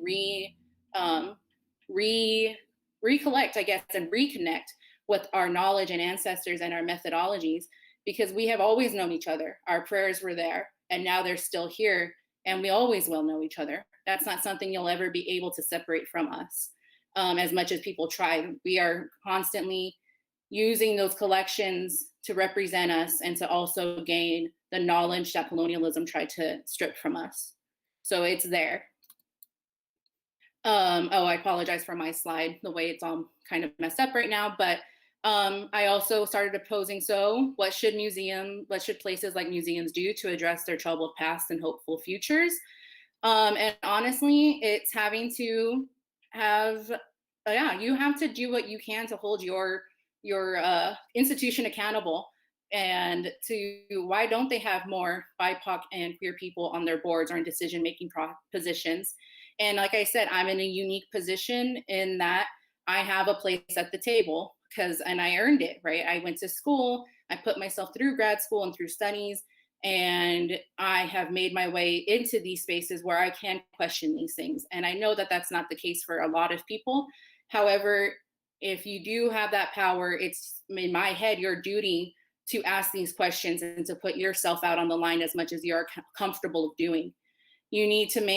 All of us need to make them accountable for their past and continued reliance on settler colonial ideology, where their idea that the museum knows what's best for the public, when the public is limited to those who can afford and access the museum, when those who are not able to access the museum's collections due to outdated access requirements, such as needing certain degrees or research requirements, and how they are continually gatekeeping Black and Brown people from being able to tell their own stories in a way that makes sense to them.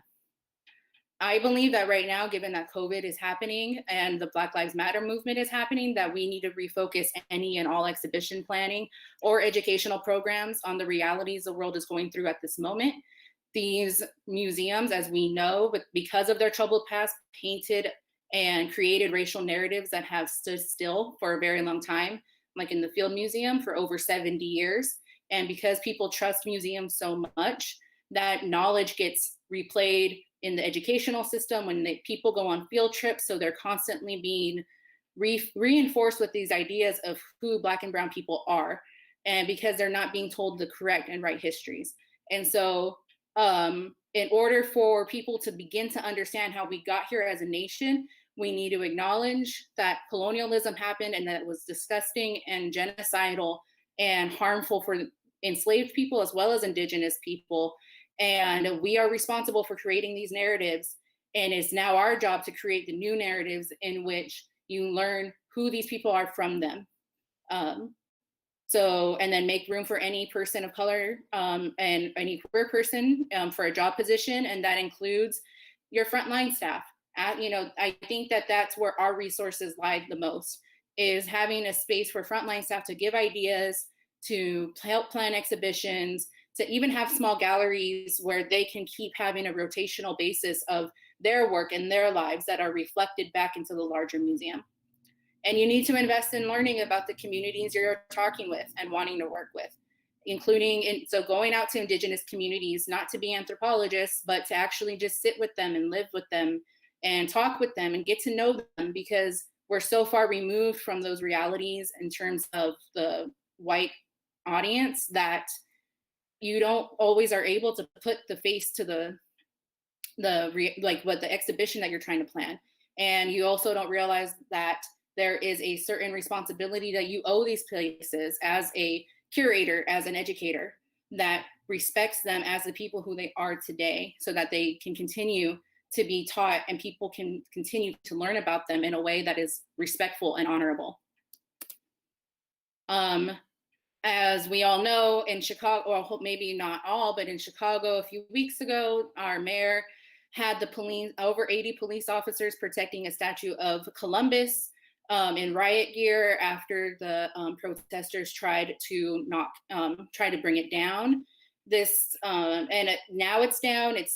But at the time I'm watching this, and as a public historian and as a museum person, I'm looking at that these monuments and even the museum itself are represent those colonial narratives of that it was okay, like that genocide was okay, that we should be okay with honoring men who literally tried to decimate our communities, and that those are reinforced at every sense of the turn, because you don't see Indigenous people being represented rightly in these spaces. Instead, you're seeing someone like Columbus. And so by our Mayor Lightfoot putting police officers to protect this statue was her way of saying that this narrative and this way of being was more important than the collective lives and bodies and voices of Black and Brown people. The white privilege and colonialism has shaped the way in which we have viewed the world and how it's reinforced. And when you have police forces who are killing Black people disproportionately, especially in a city of Chicago, to protect this homicidal maniac statue shows you how much people are invested in white supremacy culture, because it's safe and it's what they know. And it's our responsibility to continue to show up and try to knock these things down, and to hold Mayor Lightfoot accountable and say that enough is enough. And that this isn't a temporary thing where the statue will end up going back up. No, this is something that will continue to be wherever they're going to put them. And I don't believe that monuments of this nature should be put into a museum collection space to be recontextualized. Because honestly, if the museum I work with decided to accession or bring this in, it would be totally disgusting to have this statue next to my ancestors, those ancestors who we know, who literally he set the mechanics for the genocidal infrastructure that helped produce so much pain and hurt and murder and rape for our people. So it would be disrespectful to do so. But it's important for you all to look at how the city you are in shapes white supremacy culture and reinforces it, whether in museum exhibitions or statues or monuments. And also recently, because also this has been in the news, that we have the Blackhawks owner, which is an NHL team here, is on the Field Museum's board of directors. And so one of the things that happened was, and this is public knowledge, is that when I was watching this statue become a debate, and thinking about how the museum, like I said, the Field is thinking of quote unquote decolonizing, that if we're going to topple monuments in this city, we should also get rid of a mascot that disrespects Indigenous survivants and the actual life of Leader Black Hawk. And what I mean to say that is, we need to challenge Mr. Warts in thinking about how representation for Native people is super important. And it goes beyond just having a head of a man who did a lot for his community being their mascot in an animated way that is disconnected from the actual Sac and Fox people. And that the institution that they work for, Trickster, or that the Trickster Gallery that receives money from the Black Hawks, does not represent, in my head, from the best of my knowledge, what the Sac and Fox people want or what they deserve. They are an institution inside of Chicago that happens to be consistent of Native people. However, as we know, Native people, we can't speak for everybody, and we especially can't speak for people who we do not descend from.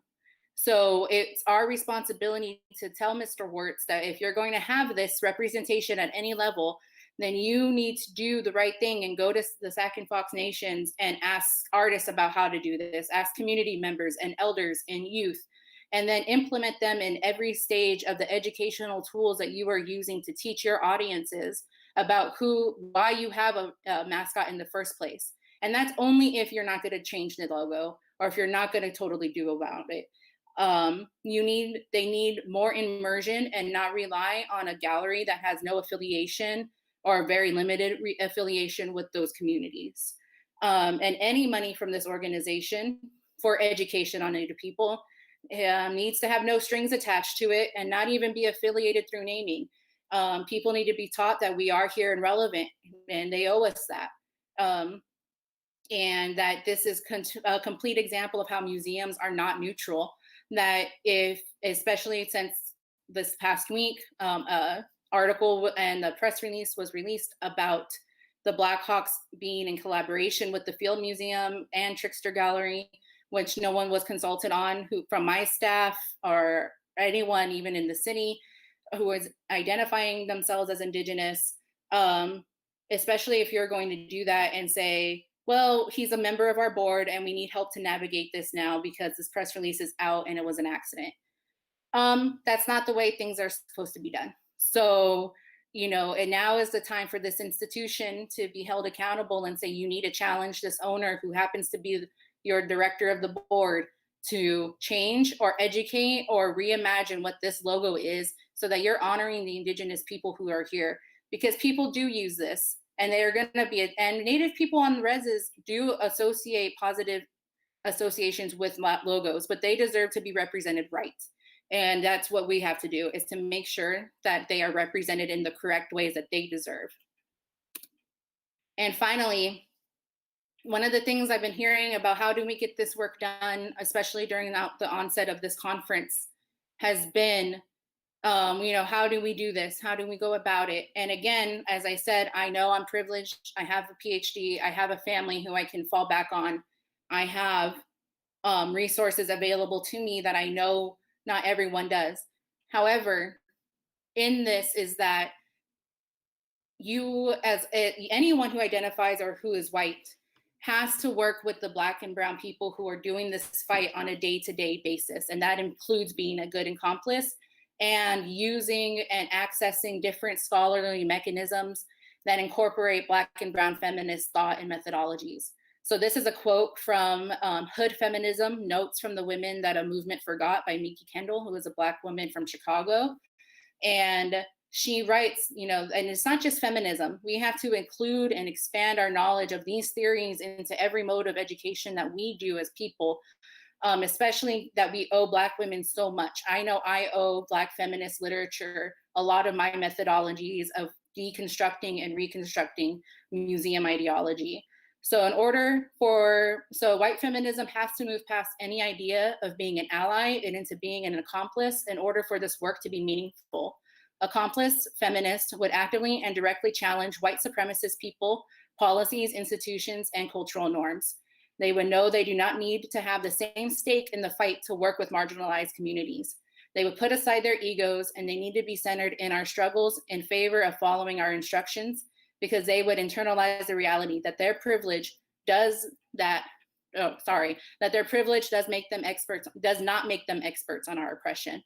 An accomplice feminist not only addresses the dangers of the normalization of extreme white supremacist views, they interrogate and challenge the cultural standards that underpin those views. They don't just stand on the sidelines watching while marginalized people are brutalized for protesting. They stand between the white supremacist systems, which are less likely to harm them, and those that those systems are trying to harm. This isn't a single day fight. This is a commitment to working against white supremacy in the same way other marginalized communities do.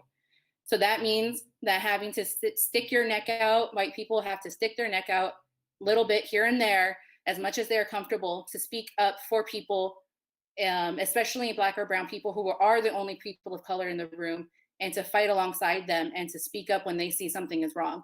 I had that experience this week. Some things were said to me that I don't feel were appropriate, and a white colleague stood up for reaffirmed my experience and said, as a white woman, I do not feel comfortable with another white woman saying X, Y, and Z.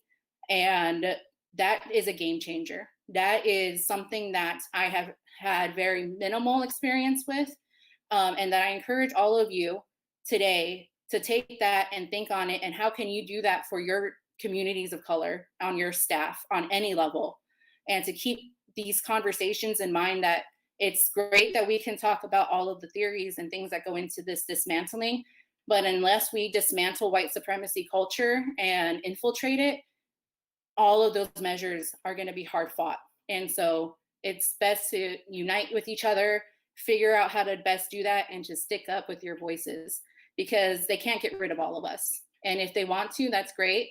But you know what? We're stronger in numbers. Thank you. Miranda, I think I speak for everyone. Thank you for your work and your passion and your bravery. And I completely am 100%, and I hope everyone else in the chat and anyone watching needs to understand that dismantling white supremacy starts with white folks.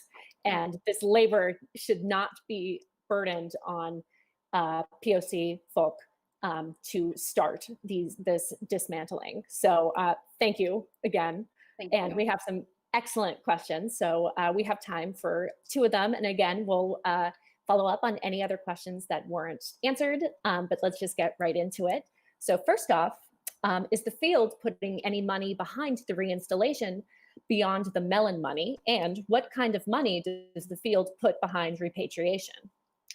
That's the hard thing, is that I don't know the way that the money is broken down. And that's another issue that we have tried to come up to our higher ups about, that because you know what, and I'm going to say this, is that anyone who's working on this Native American project is termed. Our term ends in November 2021 when this exhibition is supposed to open, and there's supposed to be a long-term idea of retention, but those conversations haven't started, and we're almost a year out from that. So, if it's not now, then never, that they're going to actually put their money where their mouth is. In terms of repatriation, I don't have too much involvement with that team, but I do know that there is a team that is doing that work. Yeah. And if anyone is interested, we can put you in contact with those people. Yeah. Great. Last question, let's see. Are there any recommendations for how we can equip front of house staff and education staff to engage, talk, and become more transparent about Indigenous narratives in their work? And I think I saw this a lot in the comments, was, this idea of not feeling safe. And I think that that's kind of the work that needs to be done outside of a museum context, which I know is always hard for people to kind of grapple with because it's unpaid. But a lot of the work that we do as Indigenous people and Black people, especially as curators and educators, is unpaid labor. We are constantly doing a lot of things outside of our purview. And so we're having to go outside of those institutions and think with this staff on what is it that they need and how can I use my privilege to get that across to the board members or the anyone else who's in charge of that. That's where I know that's where my fight comes in. And I think a lot of it has to be willing to go ahead and just go outside and be willing to work. I know it sucks, but we're in a global pandemic. We're not going anywhere for a while. Let's do this work together. And I think that it'll be more amazing than when we left it.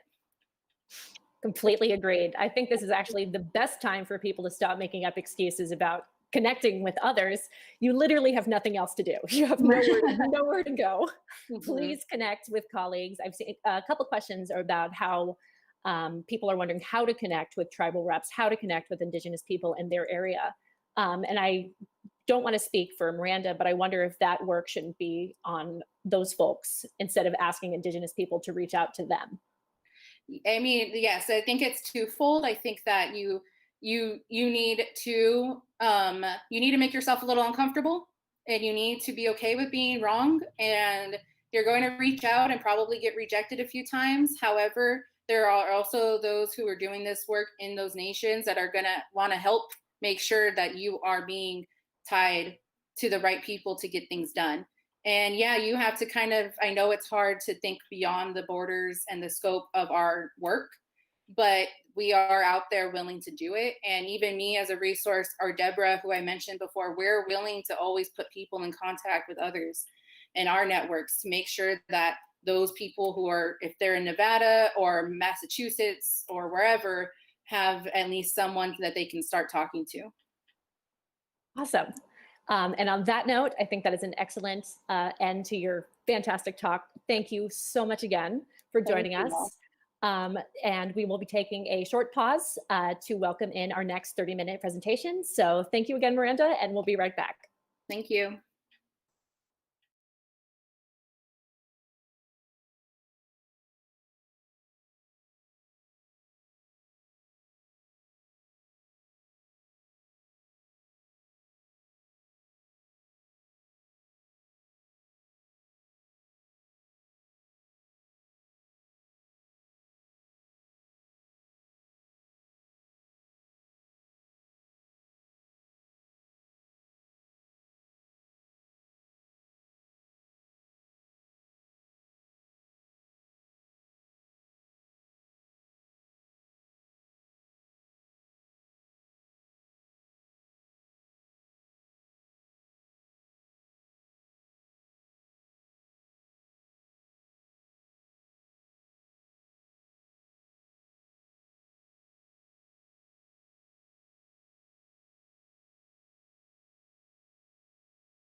Ready to introduce our next set of speakers. We have 4 speakers in a 30-minute presentation, so I'll introduce them. The title of their presentation is Museum Internships Past, Present, and Future, Dismantling Systems of Powers from the Ground Up. First is Laura Edith Coleman, who uses she, her pronouns. She's a professor and director of the Arts Administration and Museum Leadership online graduate program at Drexel University. Next, we have Zaylee Lewis, uses she, her pronouns. She's the digital education assistant at the Brooklyn Historical Society. Sarah Phelan also uses she, her pronouns, is the director/curator of the West Chicago City Museum and the Warrenville Historical Society. And last but not least is Sierra Van Rick de Groot, also uses she, her pronouns. She's the education programs manager at Poster House in New York City. And I am so excited to hear this presentation. So Zaylee will be presenting, and take it away.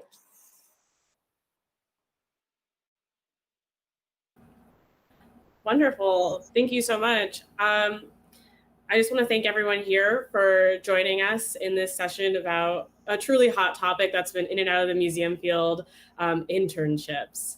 And I just wanted to take this moment so that the presenters, my co-presenters and I wanted you all to know that what we're going to talk about, it can't be limited to a 30-minute session. We will not be able to touch even the top of what we need to discuss.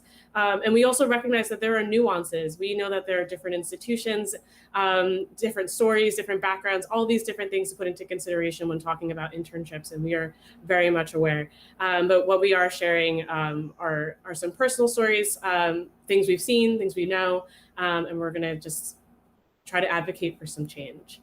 As mentioned before, my name is Sierra Van Richtiger. I use she, her pronouns. I am the Education Programs Manager at Poster House, and I am currently working on the ancestral lands of the Lenape people, which is also the stewards of the Poster House lands as well. I'm going to pass off to Laura Edith. Hi, I'm Laura Edith Coleman. I use she, her pronouns, and I am in Philadelphia, which is also on Lenape ancestral lands, the original people of the Delaware, New Jersey, and eastern Pennsylvania areas. And I think I'm passing it off to Sarah. Hey everybody, again, my name is Sarah Phelan, and I am the Director Curator of the West Chicago City Museum. I am streaming live today from West Chicago, and I also want to mention that I am on the land, the physical land of the longest running company town in the state of Illinois, which was operated by Campbell Soup Company, employing and housing Mexican immigrants in deplorable conditions. This land of the western suburbs of Chicago is also part of the traditional home of the Council of the Three Fires. I'm gonna.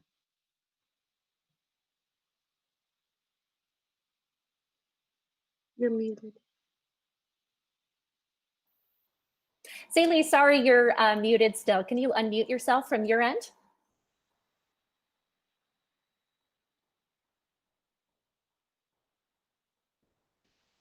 Perfect. Thank you. Could you introduce yourself again?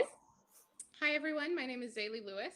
And as of Friday at 5 p.m., I am the former digital education assistant at the Brooklyn Historical Society. I'm presenting today from New York City, and I'd like to acknowledge that I currently live on the lands of the Munsee Lenape peoples on the island that was once known as Manhattan. So we wanted to make our slides available to everyone as we present today and moving forward. So if you'd like, please take just a moment to access our presentation with the QR code on the screen or the short link that you can just type into your browser.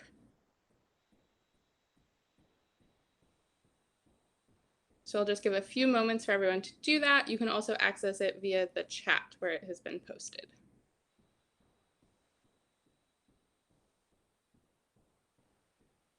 All right, we'll move forward. So as you heard in the introductions, the four of us came together from a variety of backgrounds and positions and locations in the United States. So we'll be exploring the internship discussion from a number of perspectives. So first, we'll start by kind of setting the scene with what's happening in the field today. Then Sierra and I will look at internships past and talk about some of our experiences.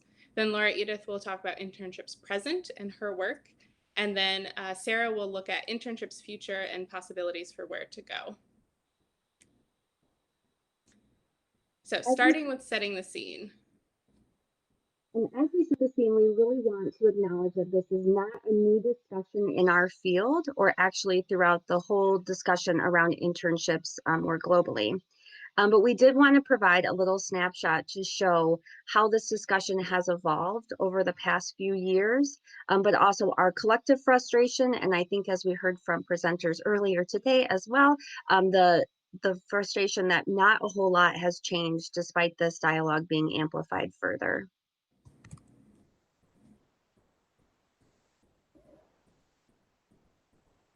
Unpaid internships have become something that we've talked about more and more frequently, and this particular conversation that we're going to have today is not an anomaly. We're part of a rising tide of people who are concerned about this issue in a number of ways and have been documenting it either through social media or through different mediums like Google Documents. And then this screen grab is actually from a piece by James Payne titled "Museums Tell Me They Hate Me, Paying Attention to the Language of the Unpaid Internship." And if you look through it, it's a collection of screen grabs from about 50 United States museums and the job postings or the internship postings. And I think it's a good place to start this discussion in thinking about the ways that the language and actions of museums tell us that they don't care or don't value our labor. And before we move on, I just want to say that all of these images on these slides that are about discussions that are happening online, or this piece itself, are hyperlinked, so you can access them and explore the conversation further on your own. So I was personally designing a internship program not too long ago, and I, in the midst of this, was realizing that unpaid internships was a pretty common thing in the museum field, but was fascinated in seeing if this was happening in other fields. How many of my friends were doing the similar things that I was doing, my cohort was doing. So this is just a snapshot of some of the answers that I got back on Instagram. This, again, not a total count of all that came in, but you'll see that the average is about 3. And the careers change across the board. We have engineers, we have seminarians, we have teachers, we have other museum professionals in museum ed and outside. So folks from all over, and it's a common issue across the field, but it doesn't mean that it's okay, and it doesn't mean that it's something that we should continue. So let's take it back. So when thinking about internships past, I think about all the things that I didn't know, but I should have known. And one of those big things in particular for me was when going to school, when going to college, I was thinking about, all the things that people think about when they go to college. How close am I to the city, to the metro area? What opportunities am I going to have? When I started going to undergrad, I went for graphic design, a much more straight and narrow path, right? But then as I kind of transitioned into museums, I didn't know what opportunities were out there and available for me. I had a very limited bubble understanding of what could be available. And perhaps I would have been able to know all of the incredible opportunities that were available only 30 minutes away in New York City, if I had been part of some of the community networks that are so strong in this museum community. I think that you can find a museum community on almost any social media platform, either on Facebook with groups such as Emerging Museum Professionals and other museum resource groups. You see museum Twitter. If you're not on Twitter following museum folks, you should be. That's where all the conversations are. I would also say that's where I met all of my co-presenters. So this is a good way of seeing that you can kind of connect with folks. The other thing I would say is that if I had known about these community groups, I would have probably known the strength of a network. Your network is one of the most vital and important things to you. And I think when you're starting as an intern, you don't really understand. You kind of are like, well, I met this person, and that's kind of it. Those people, and for folks who work in museums or work in arts and culture organizations, the field is incredibly small. And if you are in a metro area, it's even smaller. Everyone is 6 degrees from another museum professional. And so it's important to know who you're talking to and follow up with them, stay in touch with them as you go throughout the field. And I want to say that because as I kind of go through the things that I didn't know but couldn't have known, I think that if I had that guidance and mentorship and support from other folks in my network, and if I had known, I would have also probably not have gone straight into grad school. This is a hot take. I know a lot of people are like, you got to go straight into grad school to keep going. Take some time off, take some time for you, see the world out there, do other things.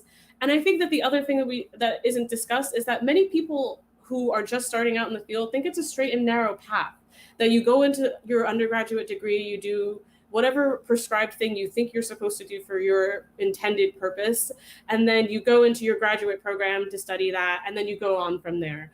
And you get your internships, your fellowships, and then you go into your museum job. And it's not like that. As you reach into your network, as you meet museum folks, you realize that everyone's paths are different.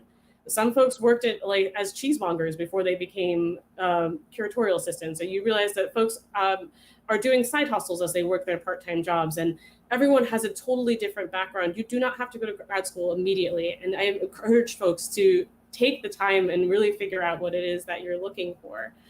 I would also say that in the things I didn't know and I couldn't have known was how bad the unpaid internship system is, and that my role was complicit in a system that was meant to hurt folks like me and others. Unpaid internships are basically a new form of slavery. You are paying to work in an institution, and if you are fortunate to get a stipend or something, great, you have a small stipend, but you should be really being paid living wage for the work that you're doing to contribute to an organization, to contribute to the work that organization puts out. And you should also be being credited for it.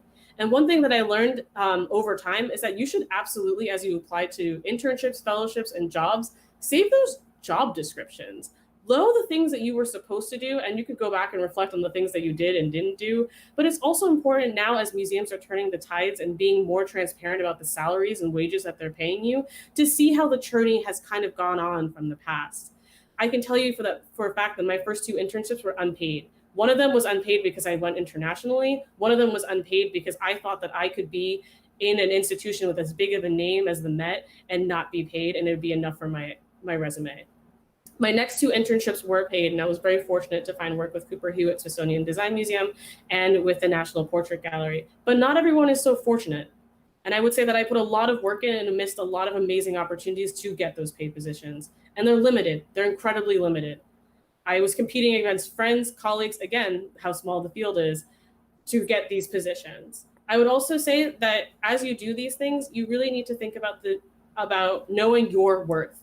I am so grateful to Kimberly Drew for mentioning at the AAM keynote her salary wages as she started out in the field. And I'm grateful for the work that Art and Museum Transparency has done to continue that transparency in the field. And I am so grateful for the folks who have come in over the years and have been very transparent about the work that they've been doing and how much they've been paid for it. Because even now, as I work with my interns, now that the tables have turned for myself, it has been refreshing to see folks come and speak to them and say, I was only making $28,000 in my first job. And my interns are shocked. They're like, $28,000 is not a living wage in New York City. And you're like, well, that's what I did. Don't do the same thing I did. This is how bad it is.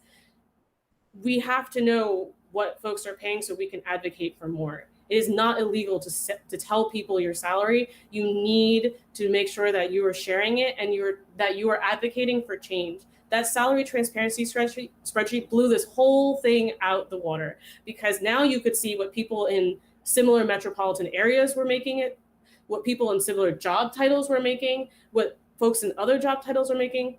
And I encourage everyone in museums to take a moment to think about your transferable skills and really sit down with some for-profit jobs and think about how much you would have been getting paid if you were taking your talents elsewhere. Because that also kind of goes into this larger conversation of the importance of self-advocacy.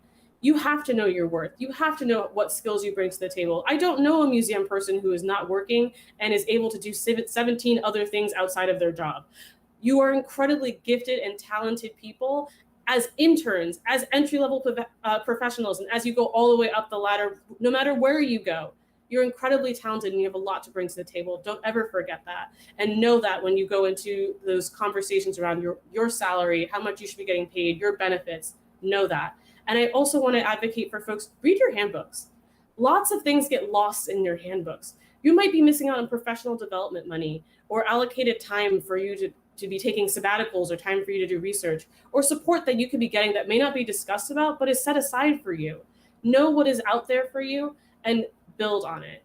Ask folks for their handbooks. If they're willing to share, be a part of the conversation of redoing what changes are out there. And for those of us who are running internship programs, ask for one another's handbooks. See what other folks are offering their interns and making sure that your interns are getting as many benefits or as many as you can offer them as your paid staff.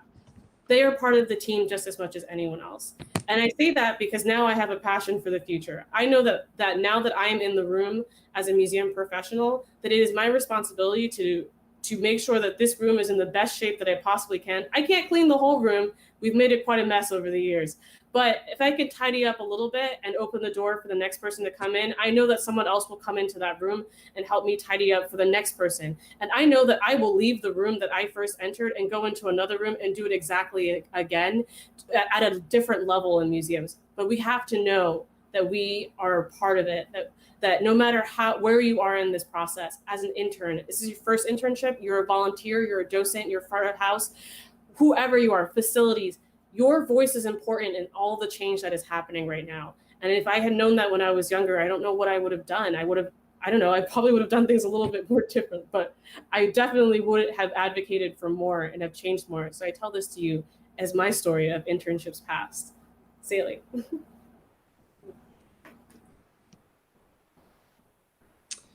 So yes, just to say, this is Zaylee again. And I thought it would be helpful to give a little background about kind of where I'm at in my career and what internship I completed. So I recently completed my master's in museum studies at NYU. And while a student, I completed a 13-month apprenticeship internship program at the Rubin Museum of Art here in New York City. As an apprentice museum educator with the programming team there, I was one of 5 paid interns at the institution, despite the Rubin having more than 25 internship options at the time. I worked 20 hours a week at the museum for over a year and was paid about $300 a month for the first few months until the staff on my team fought for an increase to $450 a month. So I recognize that I come to this from a position of having a paid internship, but it is still a unique kind of perspective to look at the unpaid internship situation. So my master's program required an internship for credit and still requires this to happen after earning a minimum of 16 credit hours, meaning that anyone that is in the program has to wait until after the first year of the program before completing their 4-credit internship. As a result, this meant that the only way I was able to count my 13 months at the Rubin was because I was asked by staff at the museum to stay on for a summer after my position was supposed to end. I want to acknowledge that I did have an amazing time at the Rubin. It was a great experience, and the programming team was a truly wonderful group of people and professionals, many of whom I still call friends. However, I was constantly aware of the fact that I needed the paycheck of the internship, while other interns on site were just there for the experience. From this internship experience, I came to understand how important strong supervisors are. Through the culture created by supervisors on this team, I was able to have autonomy over my work, to try new things, and to make significant contributions to the program. I was also reminded through this of how important it is to ask questions and seek opportunities in our internships, because many times, unfortunately, you don't get what you don't ask for.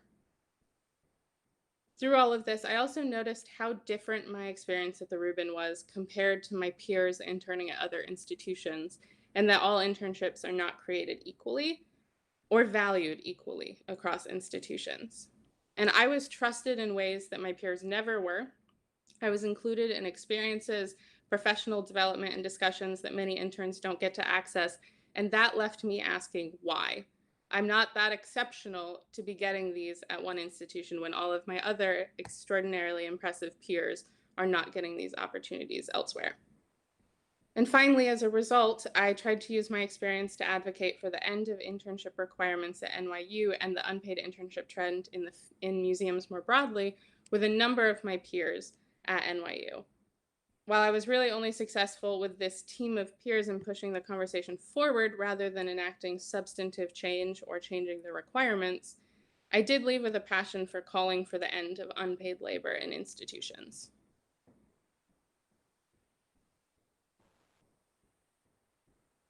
We're going to pass it off to Laura Edith for internships present. Thank you. I often hear museum professionals who belittle the acquisition of a museum studies degree.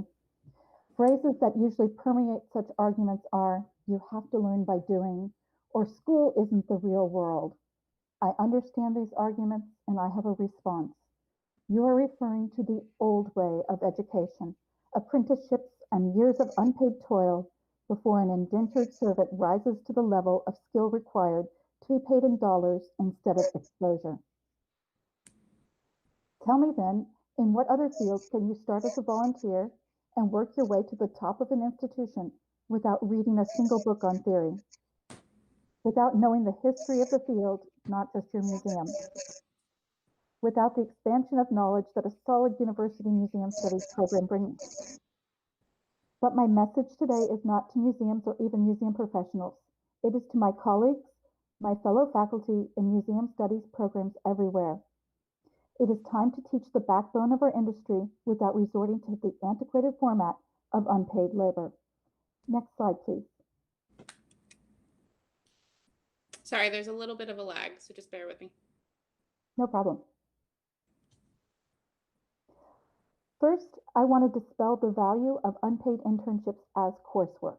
Please note, I'm not proposing that internships have no value.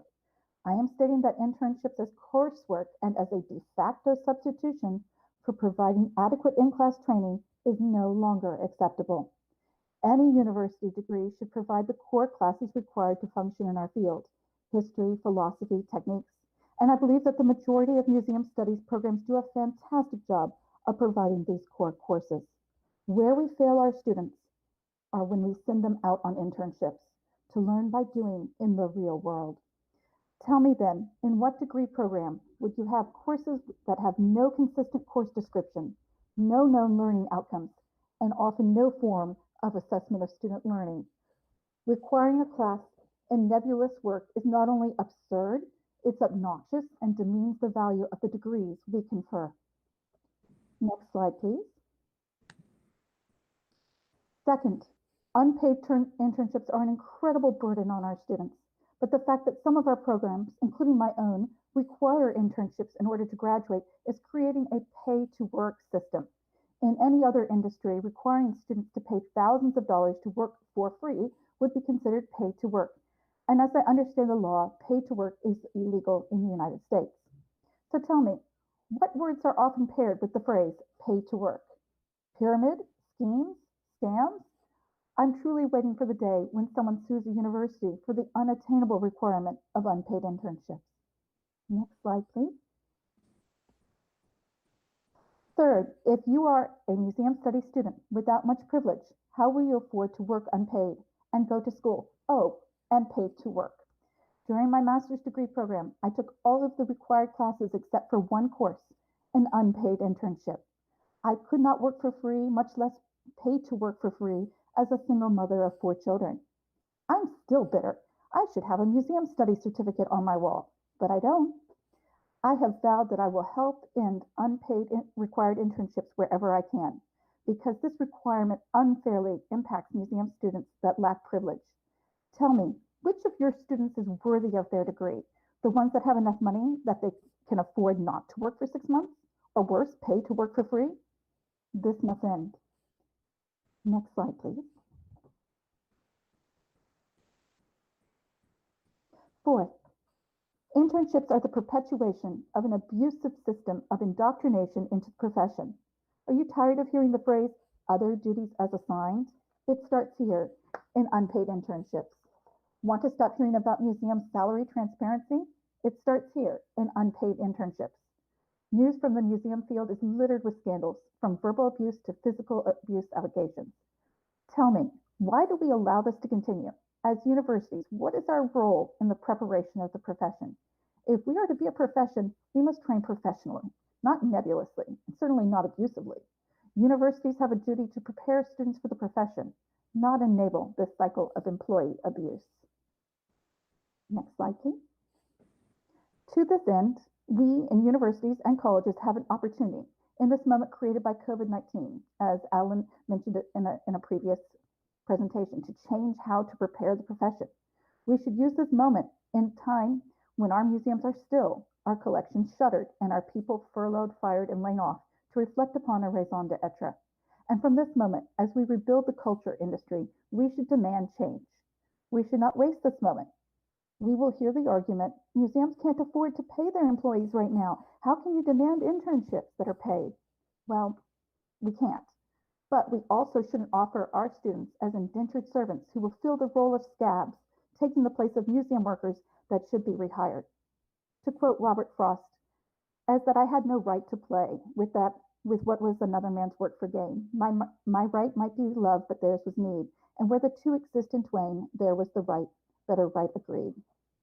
If museums refuse to offer paid internships and students are unable to advocate for paid internships, then it's up to universities, colleges, their professors to be advocates for these precarious workers. We may never have so much power as a museum studies program as we do now to create change. Next slide. Lastly, I want to ask you to think about what would happen if we demanded change, if we refused to place students in unpaid internships, if we decided that it was not a requirement for graduation. Can you imagine an internship's future in which students are paid and learn appropriate skills for their chosen career path? I can. That's why I'm pushing for the removal of required internships in my museum leadership program, because I cannot fathom that museum study students who desire to be museum leaders should have to suffer because the museums that offer to host them insist on unfair labor practices, or even worse, abuses. This stops now, and if you want to work with me to demand this change within our museum studies programs and help our students, please reach out to me. You will not be alone in your advocacy. Thank you. So I just want to interrupt really quickly and say that we are running close to the end of our time. So Sarah is going to help wrap us up with our last session, and then we'll be done quickly. Thank you, everyone. I do want to point out before I start that we saw a great example of what the movement towards a wonderful internship with History Colorado's presentation. If you weren't here, please go back and watch it. It was one of the first today. But I want to mention that my first internship was actually a paid internship through the Alderson grant that AASLH used to give out. And as a field, I think we do need to look to and put pressure on our associations to be helping to fund this, as well as looking to the institutions that are providing the educational opportunities, and are they reaching out for donors to make specific grants available for internships to help and pay. Also, within our museums and our institutions, we have to recognize that valuing all labor from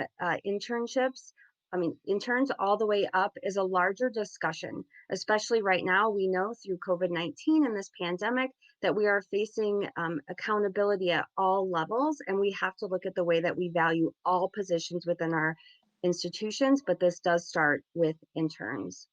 Next slide, please.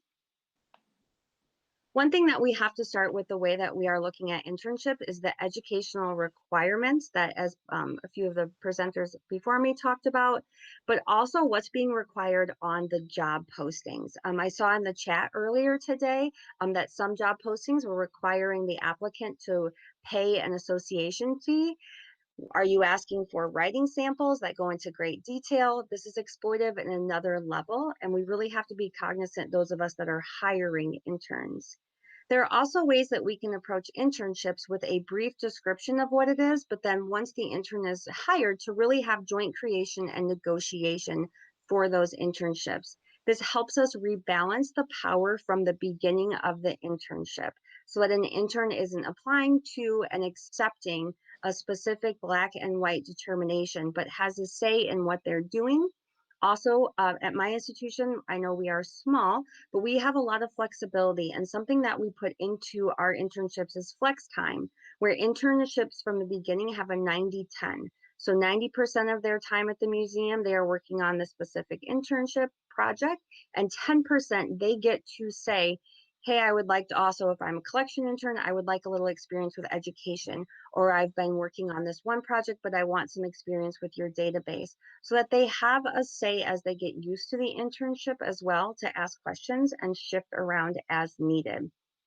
As again, the History Colorado discussion this morning also beautifully talked about how they had made their entire institution accessible to their interns.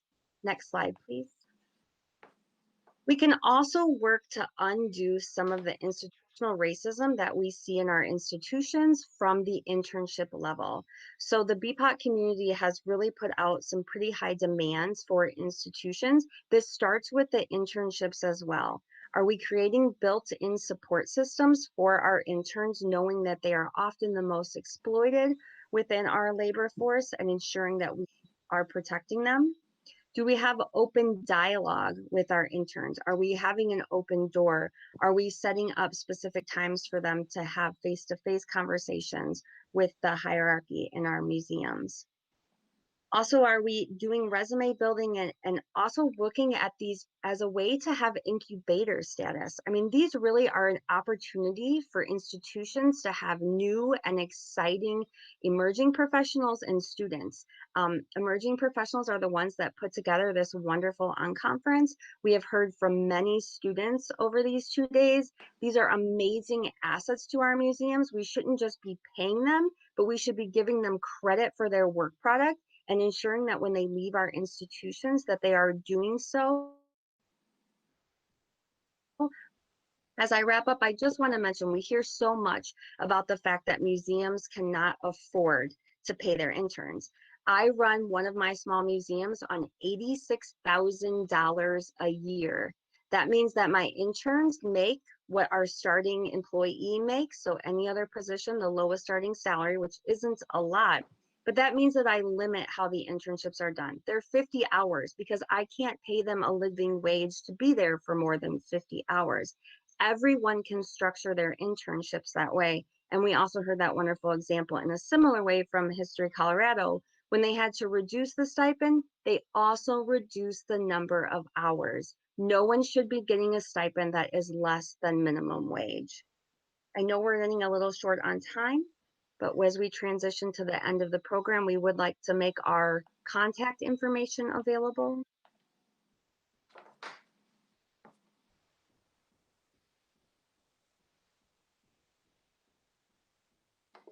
Yes, so it looks like we don't have a ton of time for questions, but we thank you all for joining us today. And I'd just like to thank Sierra as the wonderful person who pulled us together as a team and started this conversation with us. It has been a pleasure to be involved with all three of you.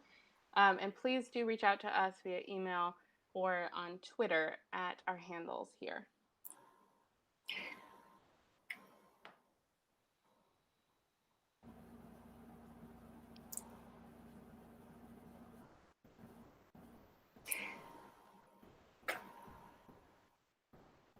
Oh, okay.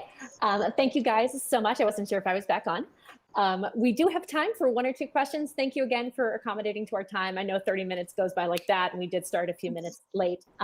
Again, to the audience, we will be asking all the presenters for their presentations.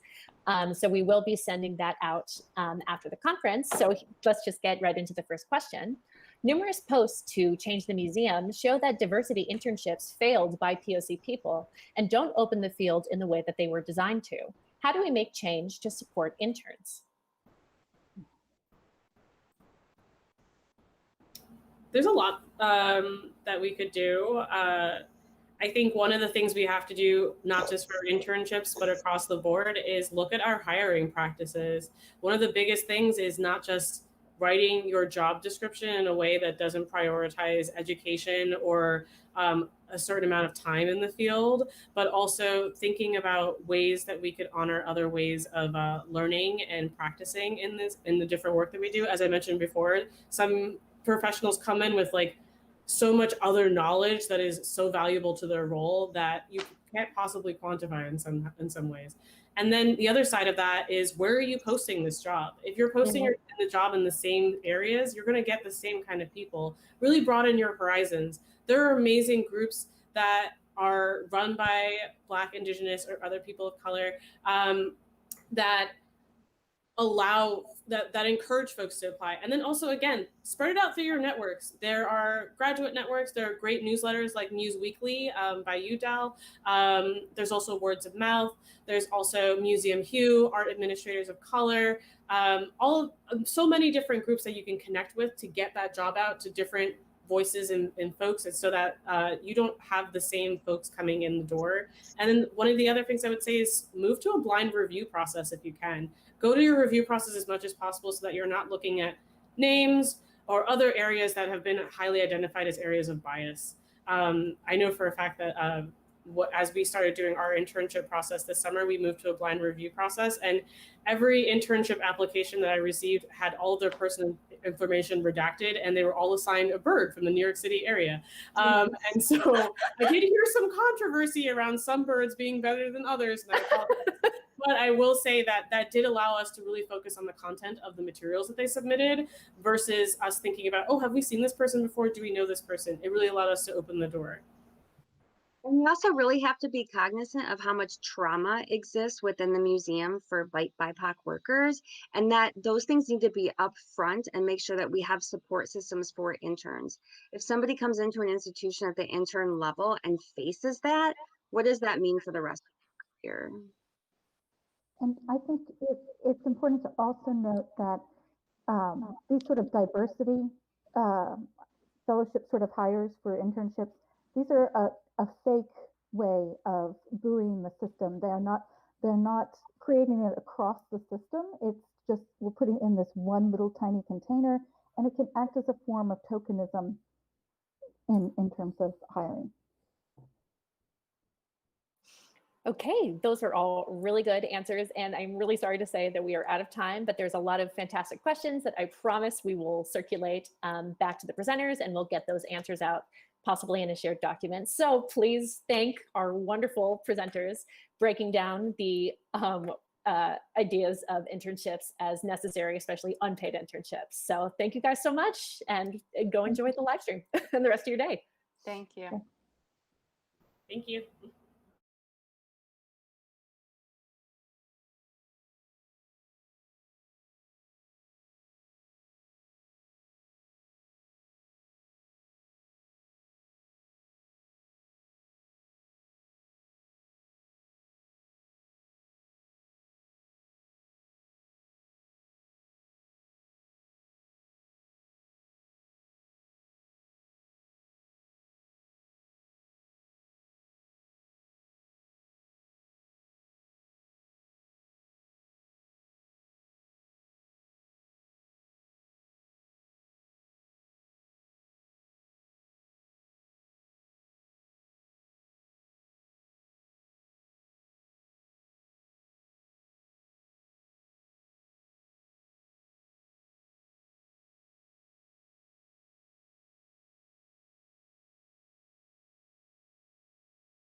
Next is another 30-minute presentation, and joining us are Janae Evans, who uses she, her pronouns.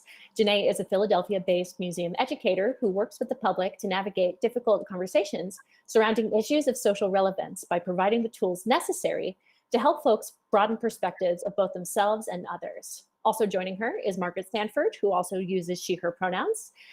Margaret Sanford is a museum professional based in Philadelphia. Her academic background in genocide and memorial studies has influenced a public history career dedicated to encouraging social action through museum and heritage spaces. And the title of their talk is Between Apathy and Action, The Educator and the Museum Mission, a case study at the Eastern State Penitentiary. Okay, guys, take it away.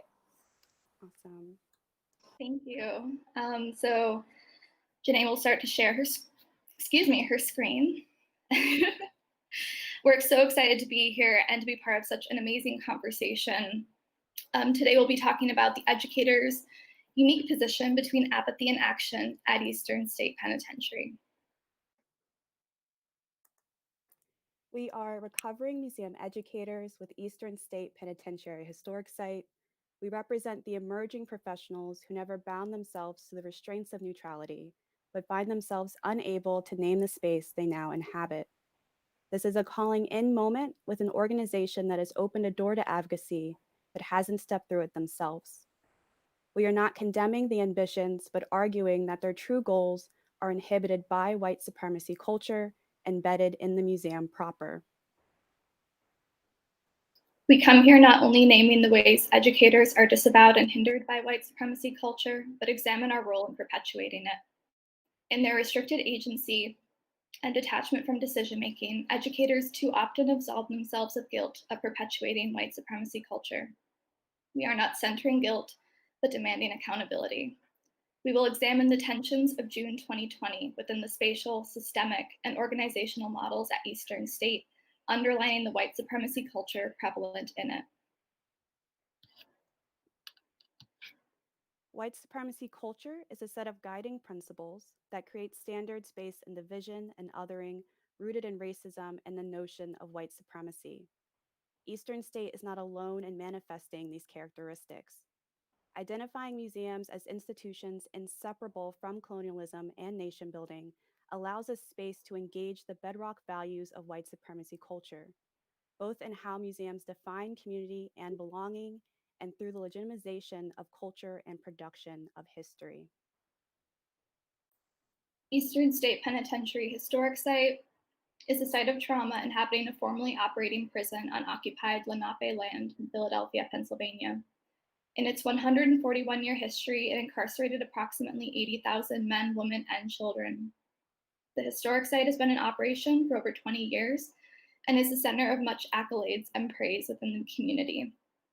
Historic interpretation examines the local history of the prison and the contemporary realities of mass incarceration, or what the mission labels criminal justice reform.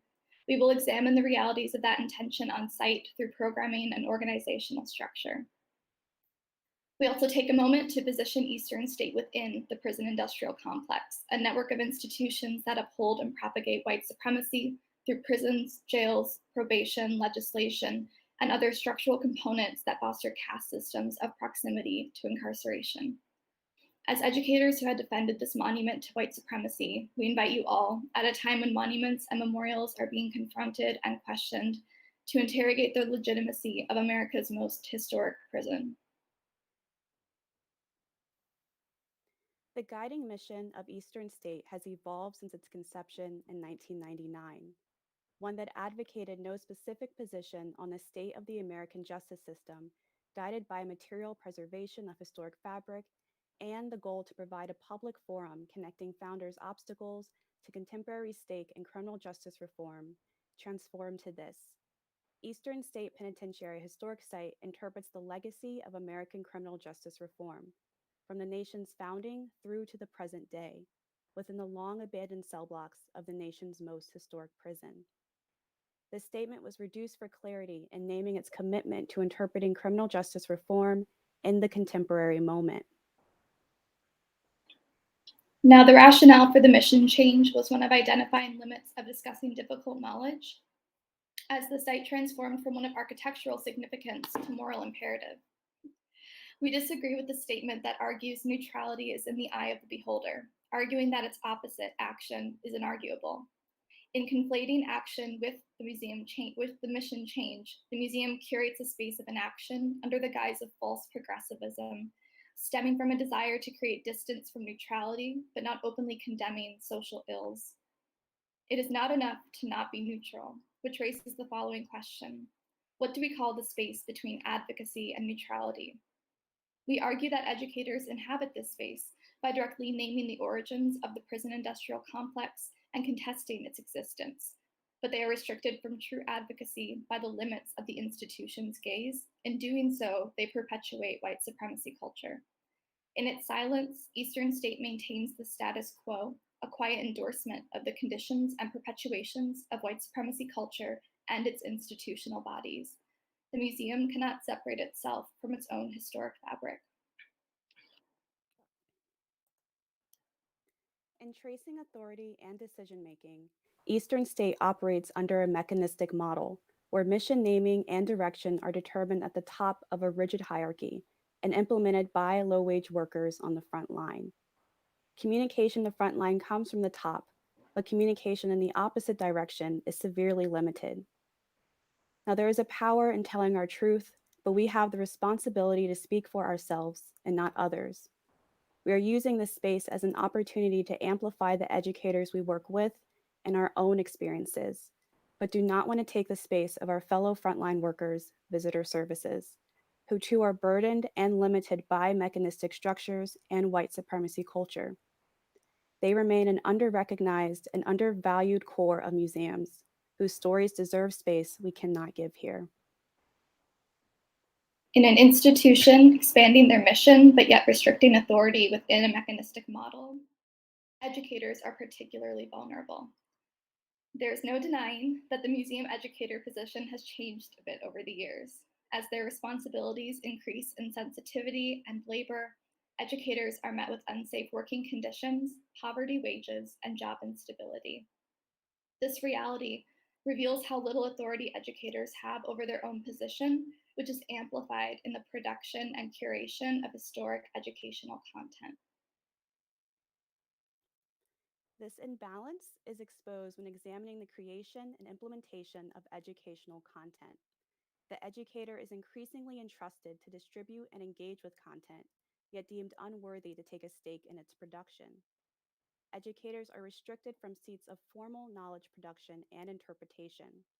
Knowledge is curated in a vacuum, limited to voices of the administration, which undermines mission initiatives of dialogue and cooperation educators are expected to engage in. The power dynamics at play regarding proximity to public and knowledge cultivation work to foster a narrative void of cooperation and inclusion. Public knowledge is predetermined and delivered along the exclusionary communication patterns inherent to mechanistic design. For information to get to visitors, educators must first have access. As content changes are consistently delivered to the educator, but not always reflected on site signage. In this way, knowledge and approved narratives are legitimated by and within the mechanistic structure. Mapping educator spatiality here illustrates both the cultivation of institutional narrative and the limits of mechanistic knowledge production through educators' spatial and intellectual labor. Knowledge is validated by its organizational and thematic proximity within the historic site. Approved perspectives therefore lie outside of community action relative to museum authority, while more moral and intersectional work lies outside of its purview and is subject to speculation. Here, knowledge hoarding and exclusion defines both educator practice and institutional gaze.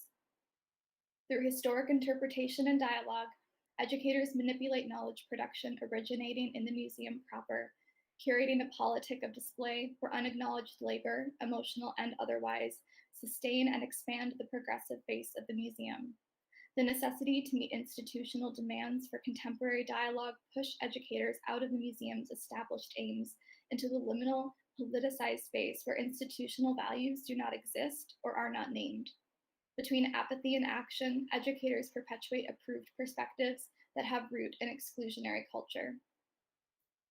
In doing so, Eastern State contributes to an institution-wide culture that sees itself divorced from history making in the present.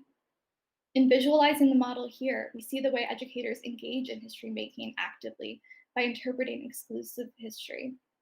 In visualizing the paternalist roots of museum narrative, which is fundamentally opposed to collaboration in its nature, it's just looking at one half of educator experience and execution of museum mission. Public engagement is curated as much as interpretive content. The selective content production is informed and validated by an internal grading model of potential visitors shown here, which informs and names receivers of information. The model, which looks at the whole potential visitor pool, identifies them on numbers based on their proximity to the museum's content. This guiding principle, endorsed by the mission, informs and validates design choices, language, and visitor proximity to historical narratives. The ones have no interest in the museum, while the fives are those already deeply invested in the subject, but do not go far enough to name those personally impacted by prisons, like folks who are currently incarcerated, returning citizens, or family members. The director of interpretation stated the true audience for the museum was the twos and threes. In the naming of a select audience, while not physically bearing entrance to those who might be ones, fours, and fives, creates barriers and excises Eastern State from its responsibility to those directly impacted by the very subject matter they display. In naming a true audience, knowledge production is created with those in mind. In an institution prioritizing dialogue and all voices, they contradict their mission by selecting an audience rather than looking for community needs. In doing so, the institution elevates predominantly white visitors over historically excluded populations, placing educators in harm's way by not preparing them nor their visitors for difficult and potentially hostile engagement. In this model, they name the structural caste system emphasized by the prison industrial complex. In fostering a predominantly white audience, they perpetuate the same social divisions. Eastern State, an institution benefiting and working off of white supremacy culture, condones and curates continued division and its apathetic segmentation of the public. The alienation and selective engagement is best revealed in this observation by the Director of Education and Tour Programs, which reads, "Most visitors are white, middle-class leisure travelers. 70% identify as never having broken the law. been arrested, or known someone who is or has been incarcerated. This audience, while typical for a museum or a historic site, is in stark contrast with people incarcerated in the United States, a majority of whom are people of color, end quote. By removing this staggering percentage from the greater museum context of colonial exclusion and access, which itself is deeply informed by race and economics, the museum's takeaway seems to be, how can we maintain our audience instead of how do we expand it? For the hundreds of thousands of visitors who will visit the site annually, most will engage with the historic fabric through an audio tour. The average visit utilizes an audio guide to legitimize the preservation by simultaneously amplifying the architectural impact and the international repercussions. The audio tour allows the visitor to interact comfortably with the past through a narrative that focuses on the perspective of white male prisoners. The design and visitor experience is an extension of the white supremacy culture-informed mechanistic model. This inhibits collaboration, resulting in systematic and thematic exclusion. In a recognition of a predominantly white audience and prioritizing white fragility as seen in the 1 through 5 scale, we display how race is segmented off of the main audio tour. The main audio route is highlighted in red, while stops to discuss race are represented by yellow dots. The topic of race is delegated as an additional audio stop for visitors to listen to or skip based on their interest. The imbalance is further enforced in the spatial hierarchy of values shown here regarding LGBTQ+ narratives, women, and children at Eastern State. Now, where educators provide empathetic engagement with individuals often cast as others, the criminal, the prisoner, the institution amplifies difference while catering to white fragility in design and content production. Tours are altered for the visitor's right to comfort, even at the cost of excluding certain historic narratives. Managers conduct tone policing instead of amplifying concerns, and staff and visitor intolerance against employees and other visitors who do not culturally assimilate is expected. The catering to white fragility encourages casual racism and sexism to the minority workers and visitors that inhabit these spaces. With educators not backed up intellectually by visitors' experiences, signage, and audio stops, they are placed into a position between meeting the needs of visitors while coming off ingenuine or off script, potentially against institution policy. The policy and limits established to minimize the consequences of advocacy play out in the neutral and apathetic approach the museum favors, which manifests in racism, sexism, and intense emotion. It begs the question, will we continue to cater to the voices of oppression at the expense of our Black and Brown colleagues and alienated community members?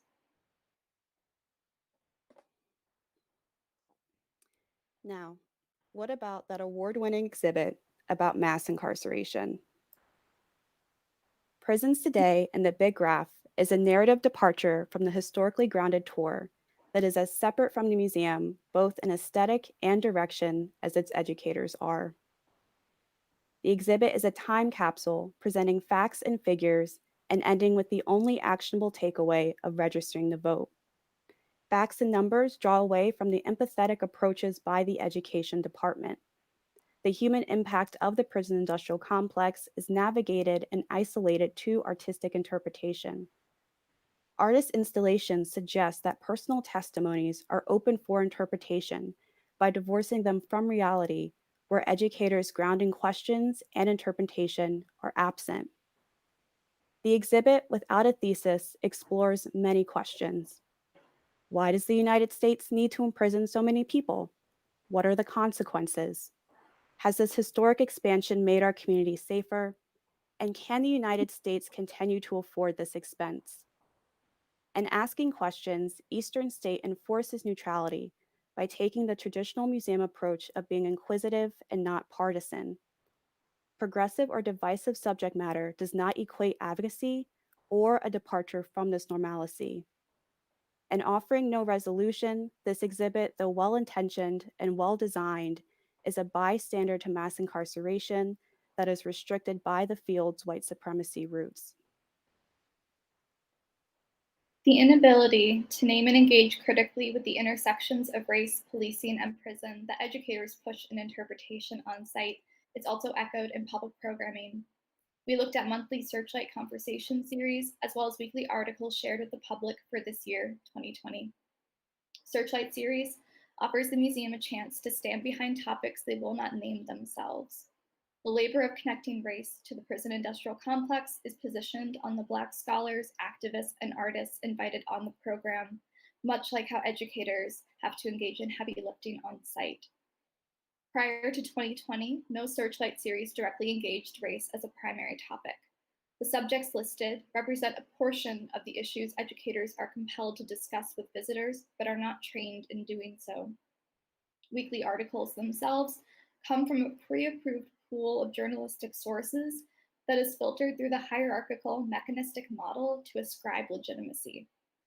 In this encounter, public programming moves between situationally acceptable gray zones of dialogue and carefully curated institutional stances.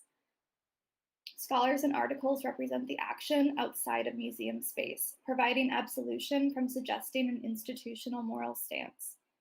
For a museum whose founding came from expounding no particular position, the act of acknowledging a position, even with voices not their own, is seen as radical. The programming and exclusionary historic interpretation, coupled with a lack of anti-racist pedagogy in education curriculum, speaks to an institution grounded in white supremacy culture.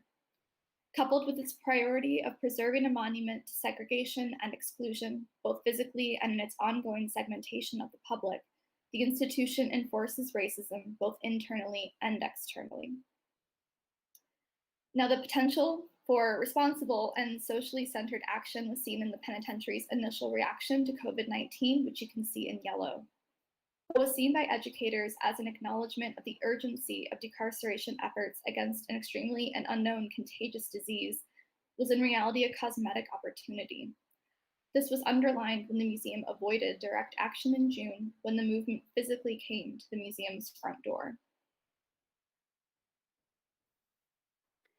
So this brings us to the events of June, where the forced internal confrontations of power and exploitations of labor, previously unnamed within the institution, expose a rupture in the true intention of the museum, where we as educators who felt the weight of civic responsibility to bring advocacy to the forefront institution-wide were met with the clear intention to keep this engagement outside of direct museum action. Free People's Strike organized a march that called for the release of Pennsylvania prisoners, specifically those vulnerable in the face of COVID-19. The march saw roughly 200 people gathered at Eastern State Penitentiary for an Incarcerated Lives Matter demonstration. Certain goals of the march and Eastern State at first appeared synonymous. The activist group wanted to raise awareness about the disproportionate number of Black people incarcerated, but they demanded equal attention to the roots of mass incarceration, racism, and over-policing, as well as for low-risk offenders to be released from state prisons and jails as COVID-19 cases rose. Now, while Eastern State never demanded the release of people incarcerated due to the pandemic, online programming was directed towards showcasing the realities of the virus's impact on incarcerated people. In the conversations with experts about how to act, all overwhelmingly called for decarceration. The museum's silence in declining to formally acknowledge the powerful call to action outside their front door, both internally and publicly, was devastating. Here you see a post from 4 months prior during Black History Month, recognizing historically that Eastern State is a place for public demonstrations, as well as a side-by-side of protest demands, past and present. The fight for structural accountability has been deliberately placed in the past by not naming the current efforts for change that the museum has unwittingly participated in, solidifying the view that the comfort level of interpretation resides at viewing current conversations of reform as outside of the purview of Eastern State until they become pieces of history themselves. This is further exemplified in a recent Twitter thread covering the history of the Nation of Islam. Decontextualizing the image of the recent protest underlines the distance that the museum requires to construct a historical narrative, the same distance necessitated by the mechanistic structure in the curation of a historical perspective. By positioning the recent and ongoing events in the past, Eastern State calls into question their credibility to interpret prison history by being unable to name the injustice inside prisons and jails in this present moment. Instead of naming the groups and the organizations that are currently fighting for the rights of people in prison, they ask the person interacting with the tweet to identify those groups themselves. Here we observe a missed opportunity to acknowledge the members of MOVE who were highlighted during this demonstration in June and the harm done to them by the city of Philadelphia. This engagement undermines the mission as a whole by refusing to name ongoing and public criminal justice reform in the present day. If the mission stops at the front door, who does Eastern State Penitentiary claim as its community? The murder of George Floyd and subsequent increase in civic demonstrations and increasing visibility of police violence was a formative moment for all involved, including many museums across the country, as we've seen today. In falling short of institutional change or direct action, Eastern State was not alone in releasing a solidarity statement in the days following. On June 1st, their statement was released via email to staff, community members, and friends of the organization with the subject line, "We stand with the Black community, plus this week's programming." In neglecting to name George Floyd, Black Lives Matter, or police brutality, they instead offered comfort in the words of the civil rights attorney Bryan Stevenson and reduced the humanity of the moment to facts and figures. In showing the lifetime likelihood of incarceration, they do little to suggest that these lives have inherent value. An organization whose reputation boasts deepening the national conversation on criminal justice owed not only the public but themselves the release of a subsequent plan of action following the advice of Bryan Stevenson. As educators, we looked at his quote and we saw the fives the museum had excluded and chose not to engage. As educators, we saw the statistics and felt the human aspect we would encourage and foster on tour. We saw ourselves divorced from the institution, where our lessons from engaging with Eastern State's challenging history were not reflected in the institution's spoken values. In viewing the Black community separate from themselves, Eastern State overlooked the contributions of their own minority staff members and community partners. The solidarity statement solidified Eastern State's view of Black people as subject content, but not valued community members. In following the words of Bryan Stevenson, we find ourselves doing the uncomfortable work of advocating for accountability and action from an organization whose mission we really once believed in. In honor of the late John Lewis, we are choosing to make good trouble. The disconnect between educators and the museum was further magnified when the decision was made for a select group of educators to be tasked with discussing police brutality on a virtual justice-themed tour for school groups. Educators' concerns regarding the optics to limit these conversations for private tours instead of public programming during an unfolding national conversation, and the capability of educators to dissect such a charged subject in a virtual platform without succinct institutional support or resources were raised, put on hold, and left unresolved. Spurred by the urgency of the moment and either-or thinking, management pushed educators into spaces they were neither intellectually or emotionally prepared for, endangering the safety of the virtual platform, where charged topics could result in emotional and challenging encounters, and the security of students and museum educators. When educators pushed or pressed for institutional support, they were directed toward the statement that could not name the ongoing events, revealing power divides within an institution that ultimately had no clear intention of delving into these issues carefully. At a time when the call for resources was high, the institution doubled down on power hoarding, restricting access to and refuting sources. The refusal to collaborate internally, even in the wake of promoting experiences demanded from upper hierarchies, reinforced the white supremacy culture in their inability to dialogue and share authority with frontline educators. The solution that was presented to educators in June was to halt current programming to create new programs solely around the current Black Lives Matter movement, and to rescind the requirement to discuss police brutality on virtual tours. All of this was done without an amendment statement, course of action, or subsequent resources for educators. In continued recognition of the heaviness of the moment, alongside the desire to proceed with care, educators called for their own programs to be delayed, altered, or canceled in the wake of the tragedy. They were informed there would be no need for amended programming or additional statements made to the program's release. However, during this internal department struggle, the manager of research and public programming, as well as the senior vice president and director of interpretation, had exerted their power by altering their respective public programs and even adding amended statements. In the absence of a formal institutional response, the senior vice president's acknowledgement spoke to the singular position of authority inside the museum structure and reflected the museum's incapacity to welcome dialogue with the community they supposedly serve. Ultimately, internal calls for accountability were never met.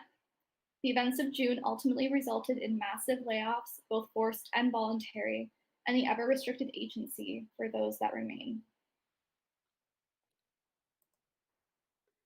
Along with naming and eradicating white supremacy culture, structural change is the only inclusive way forward. White supremacy culture is embedded in the mechanistic model, making all involved complicit, including educators. In enacting a mechanistic model, Eastern State cannot separate itself from the very institution they claim to interpret. Not only perpetuating white supremacy culture, but by contributing to the prison industrial complex through inaction and silence. A radical departure is needed to collectively build and name values that will guide an institution, moving away from a mission grounded in individualism. And recognizing the museum's capacity as changemakers, situated within their community, not next to it, we argue the adoption of an ecological model introduced by Yohai Young. The ecological model recognizes the imperative of all museum departments in contributing to and nurturing education, while validated through community consent and engagement, guided by community negotiated values in lieu of a traditional singular mission. It responds to change and is fluid in practice. And understanding the museum as a part of a larger system and expanding definitions of community and expert, the museum can begin to enact and embody change, not simply wait for it. The model makes space for accountability, not only recognizing the community's role in curating knowledge, but by making them active participants. In doing so, they operate against the white supremacy cultural tenets of exclusion, ownership, and individualism. Such an amendment will, of course, change our conceptions of museums as a whole. What we see as removed, localized sites of engagement guided by isolated missions. Yet this conception is grounded in white supremacy culture by its nature, begging the question of its legitimacy in our collective imagination. The structure that Eastern State and other museums conforms to prohibits the success and capability of true advocacy and action. Until museums radically restructure away from white supremacy culture, they will always fail to be a site of inclusion. The implications for the naming of white supremacy culture's oppressive architecture, both in the prison and the museum, cannot be ignored. We need to start condemning silence and acknowledging its true role in perpetuating social injustices, both within the museum field and thus in our communities. Silence is advocacy. Educators, we are now speaking to you. As educators, we empathize and lead with dignity while embracing new perspectives. We contain the talent and grace required of history's lessons. We have been acknowledged as leaders in the field, so it is all of our time to change it. Now, when the conversation has never seemed more dangerous, with layoffs and blacklisting, we are coming to you as former educators to confront the museum in your head and to ask yourself, as long as white supremacy guides museums, what right do they have to exist? Thank you so much again for having us and for your time and attention during our presentation. Please reach out if you want to discuss anything more. We're excited to moving this conversation just beyond today, and we'll now welcome any questions. Okay, thank you both so much. That was an incredibly in-depth, informative presentation. That was incredible, so thank you. I think we have time for 1 or 2 questions. So we'll start with this one. This person says, I've struggled for a long time with how to protect frontline workers from the racism and hatred that comes in with some visitors. Did the presenters have any suggestions? Yeah, that's a real, A real it's a simple great question. Yeah, I would say if the content you're interpreting kind of elicits a response from visitors that is racist and sexist, then as the museum, you need to come forward with a set of very public guidelines and viewpoints of how you view your content, so that at least coming in, the visitor knows that, and I will keep it in the context of Eastern State, that if I say it doesn't matter how so-and-so is treated because they committed a crime, at least they know that the museum does feel that way. If that answers the question. Yeah, I think it absolutely does. I guess we do have time for one more. Great. This next question, someone in the chat was speaking about ESP's advisory board of previously incarcerated folks and abolitionists. How does the work with the abolitionists fit in with this argument? Okay, so I'm very curious to hear more about abolitionists being involved with the work of Eastern State. I think, though, with regards to abolition and the content that we're talking about today, before we discuss abolition, we have to name white supremacy. And this is something that we clearly observed was missing from, a deeper and more holistic interpretation of the historic site. So yeah, I mean, first we have to name it. And again, I'd be very curious to hear more about abolitionists involved with the museum. That seems new. Yeah.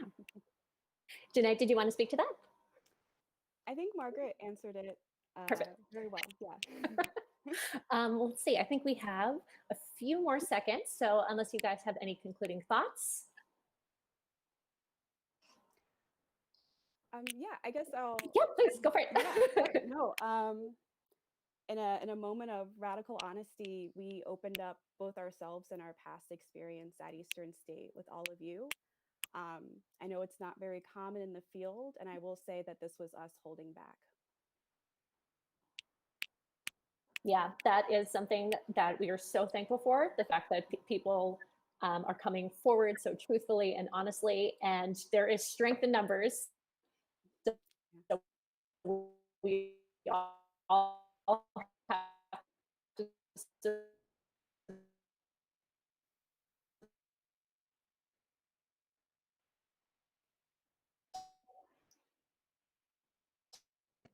I think Emma is frozen, but thank you so much for being here with us today. And yes, thank you so much for your presentation. Thank you.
Our final presenter is Shiori Oki. Shiori uses she, her pronouns, and her talk is entitled Dismantling Barriers to Progressive Action. Shiori has a MA in Museum Studies from the George Washington University and a BA in Classical Languages and Literature from Pacific Lutheran University. She is a technical associate with Wendy Jessup and Associates, Inc., and her experience includes forensic collections assessment, research and resource development for policy and procedures, and environmental monitoring implementation.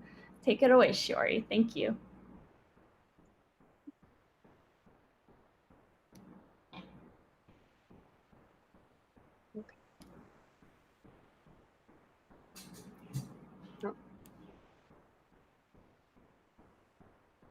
Can you hear me? Yeah, you're good. Let me just get to the top here.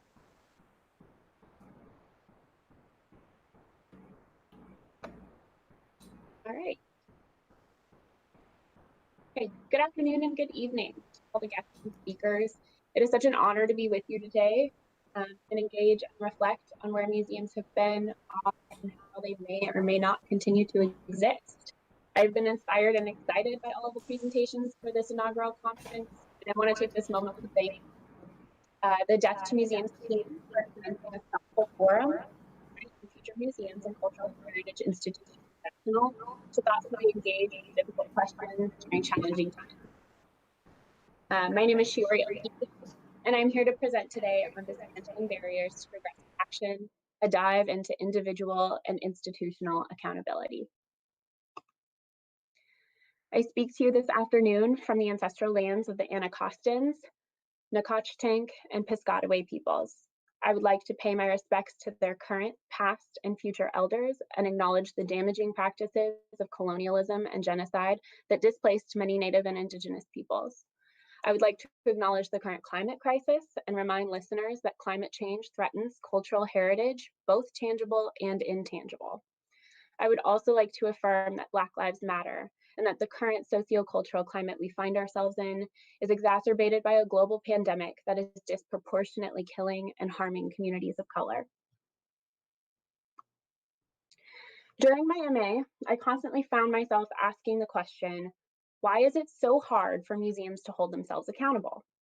Accountable to their strategic goals, to their staff projects, their community's expectations. Why is it so hard for museums to actualize decolonial practices, to encourage diverse representation in their employment, programming, and collections, and to also increase inclusive dialogues and engagement within their structure and program output? Reflecting on these questions during my time within my program led to a collaborative project with the National Museum of American History. My questions prompted an exploration into various tools museums have or could utilize to assess their progress and success in their efforts. The result was an extensive report titled Analyzing Institutional Strategic Planning Methods Aimed at Diversification. Yeah? Wait, were you supposed to be sharing your presentation right now? Can you know?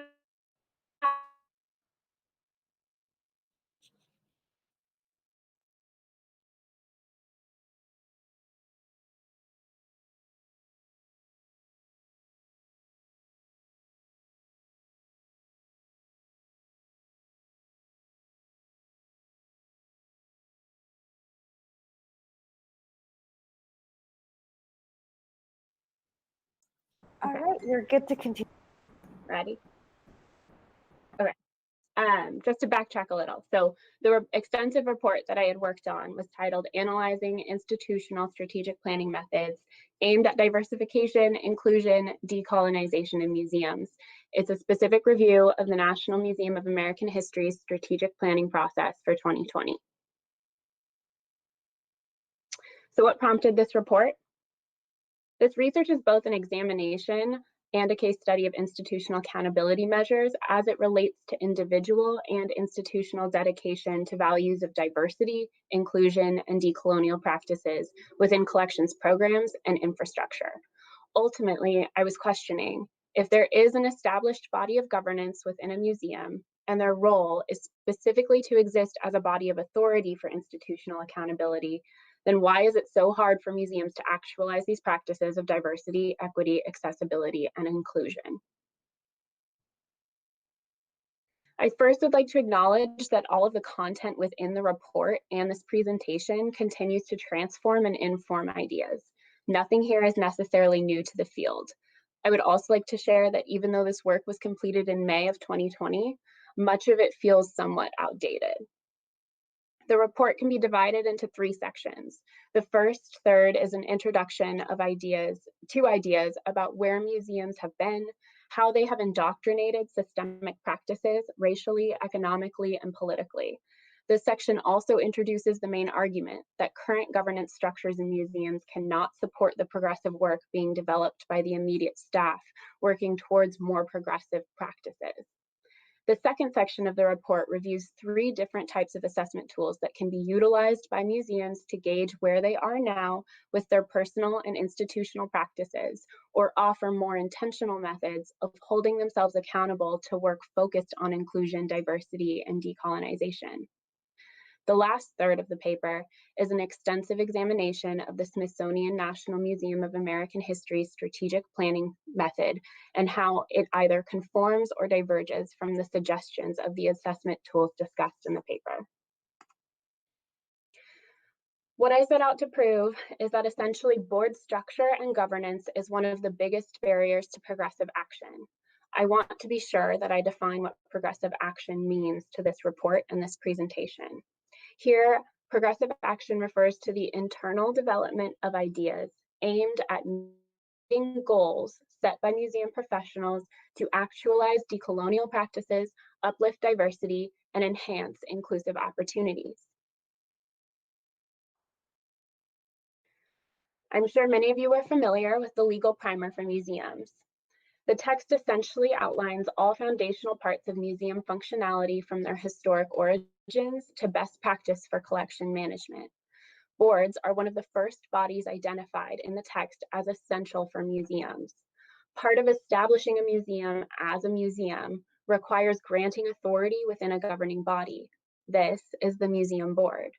The board is made up of individuals who can afford to invest in the long-term care and oversight of the public trust, also known as the museum. Their financial investment grants them the privilege of making and implementing decisions they see best fit the role of the museum.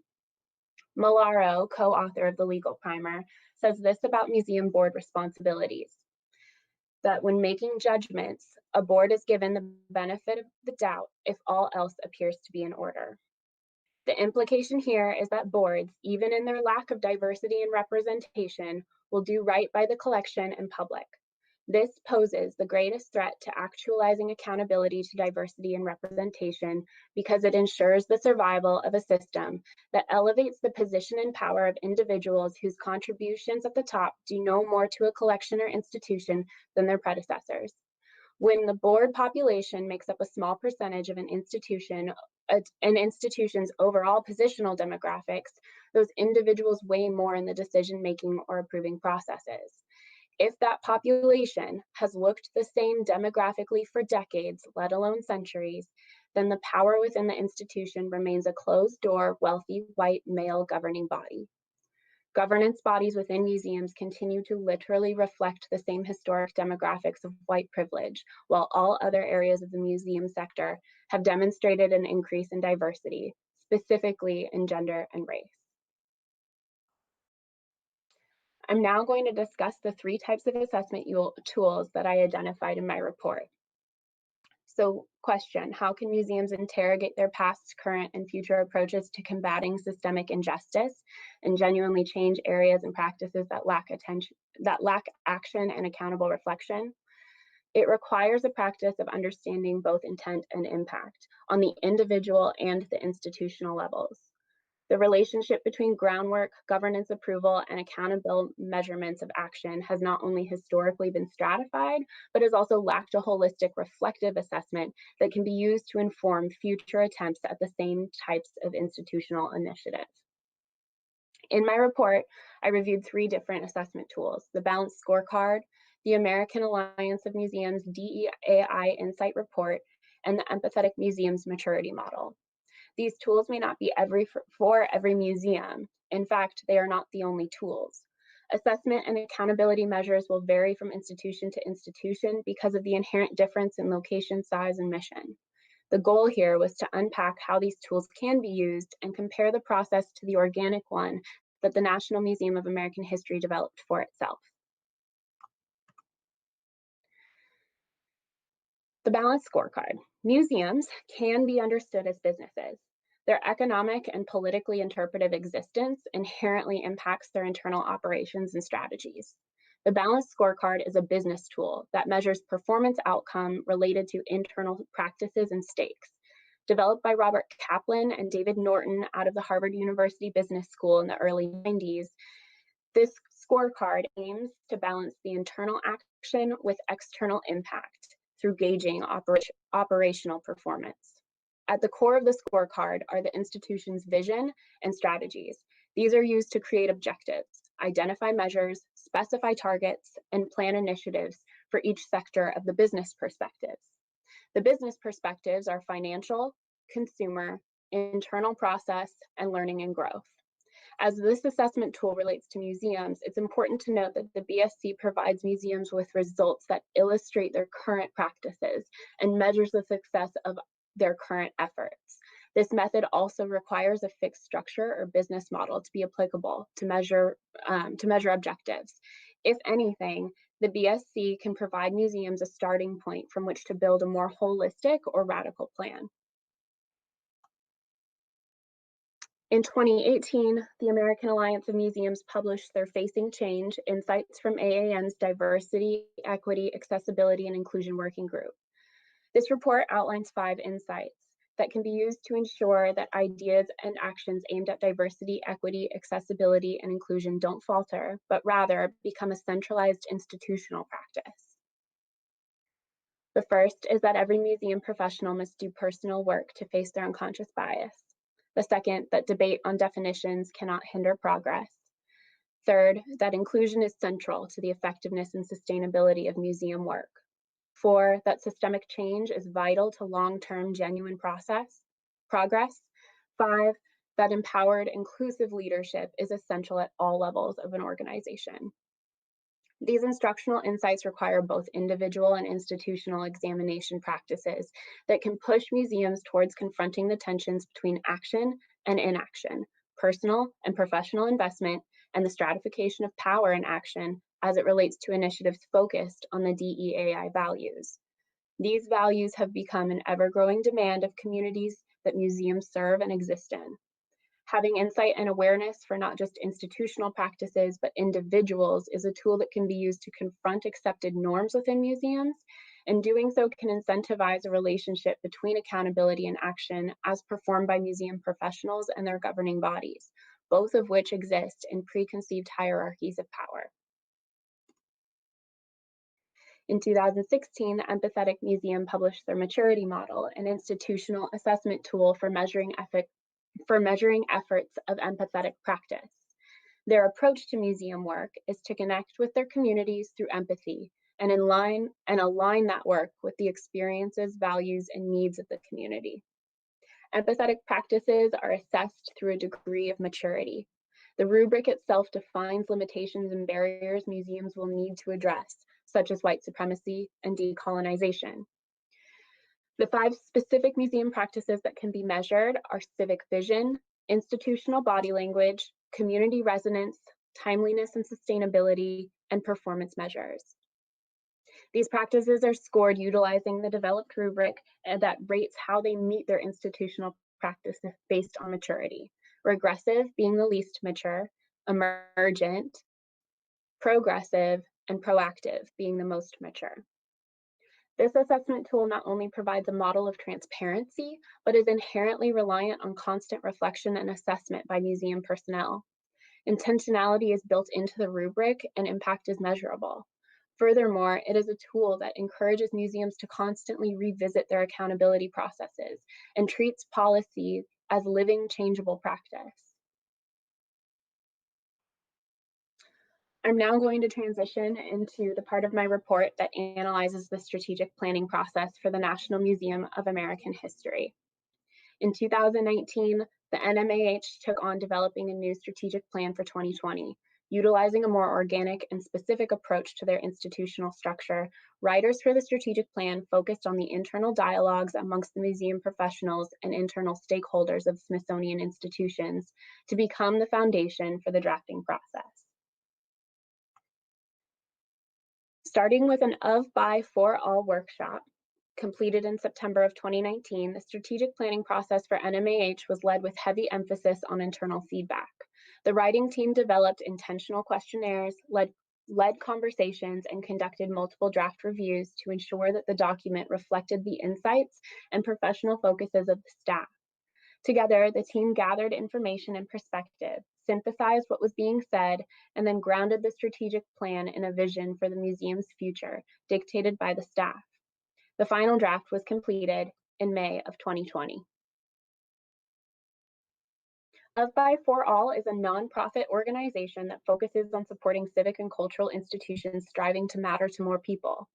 By working through team and individual exercises, they come to understand the limitations and strengths of an organization's commitment to their public. The bootcamp report identified 5 action items NMAH could take in their plan to meet the vision of their institutional goal. First, to build a climate of community engagement and collaboration. Second, to change policies, not just their programs. Third, to decide how the communities would layer into the strategic plan. 4, empowering risk-taking and safe forms of failure for their staff. 5, develop clear next steps for credibility and momentum. This report provided the museum with a temperature gauge for where they are and where they could go to meet the energy and plans for the staff. Charged with developing a way to engage the Smithsonian community with the new strategic plan, one of the strategic team planning members had asked herself, where are museums even going? Out of the multitude of conversations happening in the field, she developed a survey for the internal Smithsonian community and the external public to participate in. She intentionally crafted 10 questions for participants to answer. Questions like, what are the most important roles for NMAH? What's one thing you would change about the museum? What does NMAH mean to you? The survey was shared with the staff at NMAH and other non-American History Museum Smithsonian staff members, as well as volunteers, external museum professionals, researchers, contractors, board members, professors, and other museum visitors. Answers had been developed by the same staff member, creating the survey with the option for participants to enter other in response to all questions. Out of the 1,002 stakeholder participants, 819 were individual Smithsonian employees, including those from the Museum of American History, and 45 were individual board, donor, or advisory committee members. Participants were asked to respond to questions by selecting 3 of multiple pre-written responses in order of importance to that individual. 3 categories of answer choices were used to measure overall investment: scholarship, public engagement, and civics. Results demonstrated consensus about NMAH's responsibility to collections, preservation, and storytelling, as well as being a platform for people to share and participate in the documentation and storytelling of U.S. history, and interpreting the past to make sense of their present. Scholarship was deemed the most important role based on the categorized answers, while civics fell to be the least important.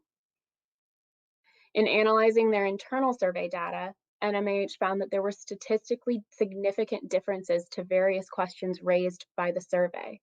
As group answers were gathered, these statistical differences illustrated the polarized views about the role of NMAH and which types of categorical responsibilities each stakeholder group was invested in.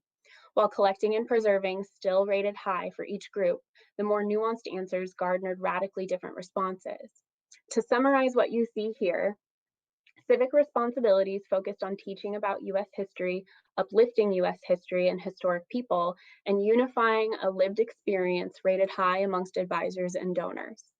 Civic responsibilities related to taking positions on current events and telling complex stories rated high by NMAH staff. Accessibility to content, resources, and physical spaces rated high by NMAH staff and low in the non-SI peer community. The two I want to highlight specifically are pointed out on the screen. The first, that taking positions based in scholarship on the issues most important to people living in the United States today, rated 12% of NMAH staff believing this to be an essential role of the museum, compared to 0% of the museum's advisors and boards and donors. The second, telling complete stories that challenge audiences to think about history in new ways. 52% of NMH staff believe this to be a priority for the museum, while only 20% of the museum's advisors and donors agree. As it was pointed out to me by one of the strategic planning team members, the NMAH has a sunken investment in US history from the 1960s, specifically related to industries of science and technology. Major advisors and donors prioritize this identity, and yet the staff working on the strategic planning team were constantly reflecting on how of the 1.8 million objects within the collection, a very small percentage speaks to what they are wanting to do now. One of the most important parts of each of the named assessment tools in the report is dialogue. NMAH created various conversations internally to discuss the strategic plan and reflect on individual work people and departments were doing within the structure set up at NMAH.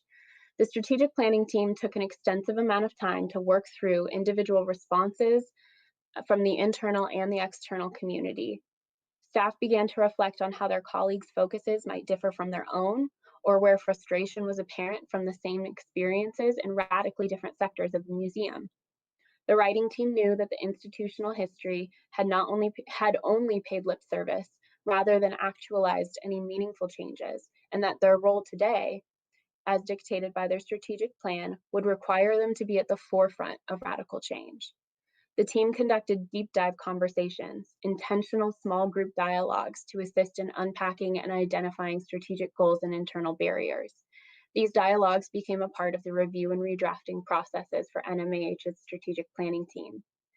Staff at NMAH shared concerns about the lack of accountability and existing in a tense work culture, and often the climate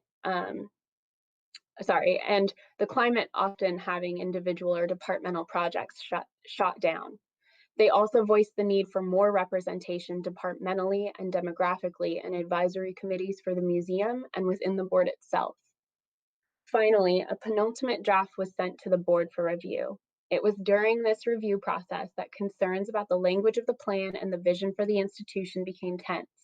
While the writing team found that there was an overwhelming agreement about what should be included in the plan by the staff, the board felt that the language and vision was inflammatory, overly partisan, and that it would need to be toned down.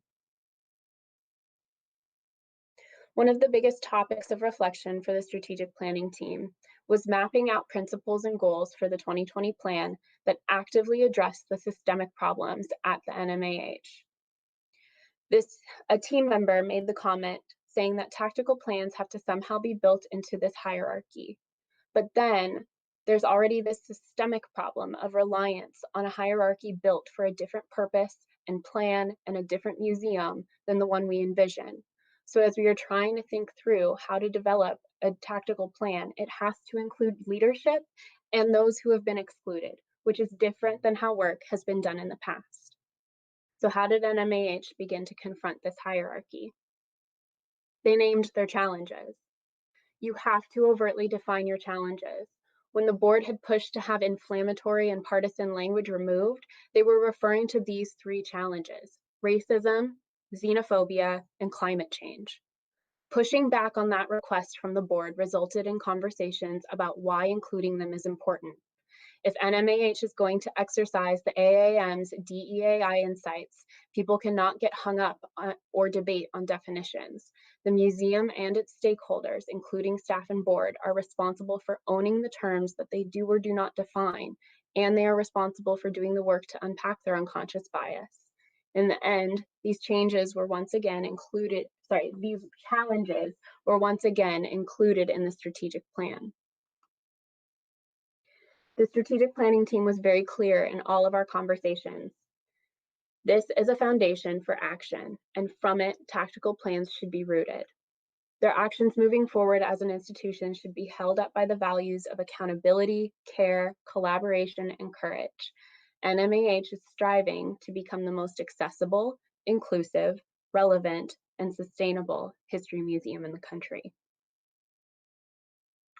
When I reflect on where this research and the conversations of this project have taken me, I'm constantly drawn back to the responsibility of the individual to the institution and vice versa. It is a complex relationship, and yet I don't believe that there is a single museum or cultural heritage steward out there who could say that the work they do, that they do not care about the work they do personally. Individual and institutional balance requires relinquishing long-held practices of authority and power by not just the institution, but the professionals as well, who are complicit in institutionalized practices of white supremacy and academic elitism.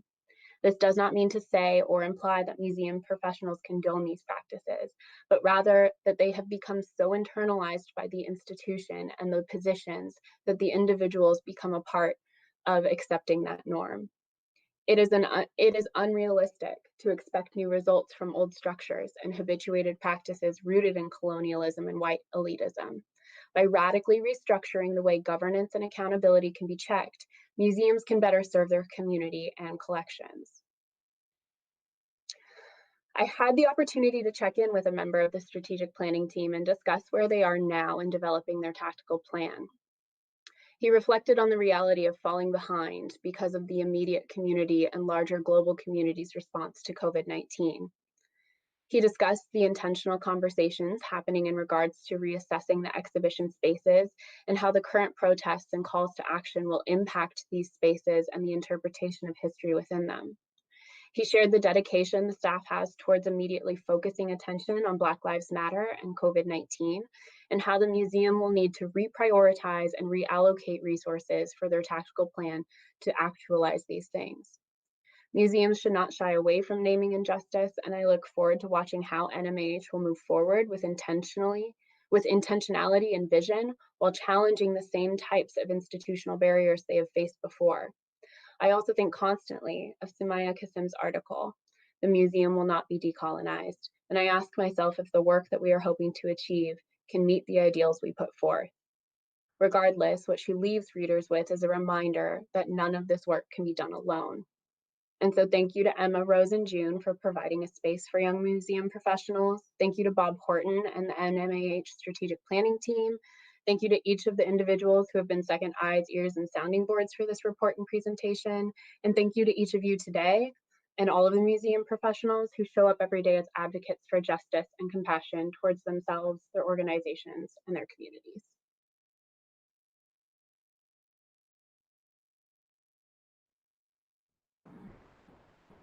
Thank you so much, Shiori. That was an incredibly thorough and thoughtful presentation, and I think it sparked a lot of ideas for a lot of people here today.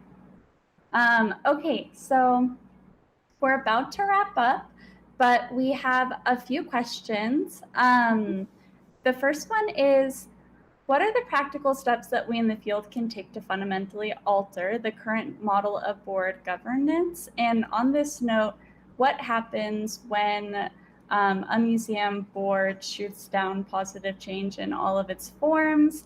And do you have any advice or anything you came across in your research about how people can advocate for this in their workplaces? Do you think it's possible to work with the board and with the current structure in this form, or do you think it requires something different, something completely outside of that structure? There's a lot in that question. And I first want to say, I think that this entire conference has explored different models or methods to try and tackle this. I think that some of the biggest complications with board reliance is money. Museums rely heavily on their boards, which inherently complicates how to get in there and be more intentional in regards to representation, in regards to ensuring that what museums are doing and who has a say can be, I think, better distributed. I personally think that the model of boards needs to constantly dissolve and redefine itself. And I think a huge piece of doing that requires bringing in the voices that have typically not been used, or the voices and the individuals who have continually done the work and then whose opinions have never been met. And then I think the second piece of it is that I'm going to jump back to my presentation. Like, you personally have to do the work for yourself in order to meet any type of cultural heritage and stewardship work that you're expected to do when you have any type of authority in an institution like a museum. I hope that answered some parts of the question. Absolutely. It's a really complicated issue, and I think at this point we're all just kind of scratching the surface. And, I think part of the exciting thing about this, I mean, daunting and exciting, is that, we don't necessarily have models for, I mean, we do, but, these are such entrenched structures that it'll take, a lot of reimagining to actually find something new. On that note, someone was wondering if you have come across any examples of the radical restructuring that you're talking about, and if you know of any institutions that are perhaps practicing these. I don't think that I've met any that I would consider as radical. That doesn't mean to say that they aren't out there. I have seen work done at like the ROM, at a couple of museums in Denver that have kind of they've brought up the conversation to say like, hey, maybe we should reimagine this. And I think too, one of the big conversations specifically at NMAH, talking with their strategic planning team, was about one of the things that we can do immediately is integrate the departmental and individual staff voices, because we're already here. That's not a perfect model, but I think it's better than ignoring or neglecting change. And so I don't think that I've met or come across an institution that I think completely reimagines this, but I also think that a lot of new institutions or historic house, actually, now that I'm thinking of it, historic house museums, kind of, when you talk about representation, I think the smaller structure has more to work with as far as accessibility. And so I think that plays a large part as well.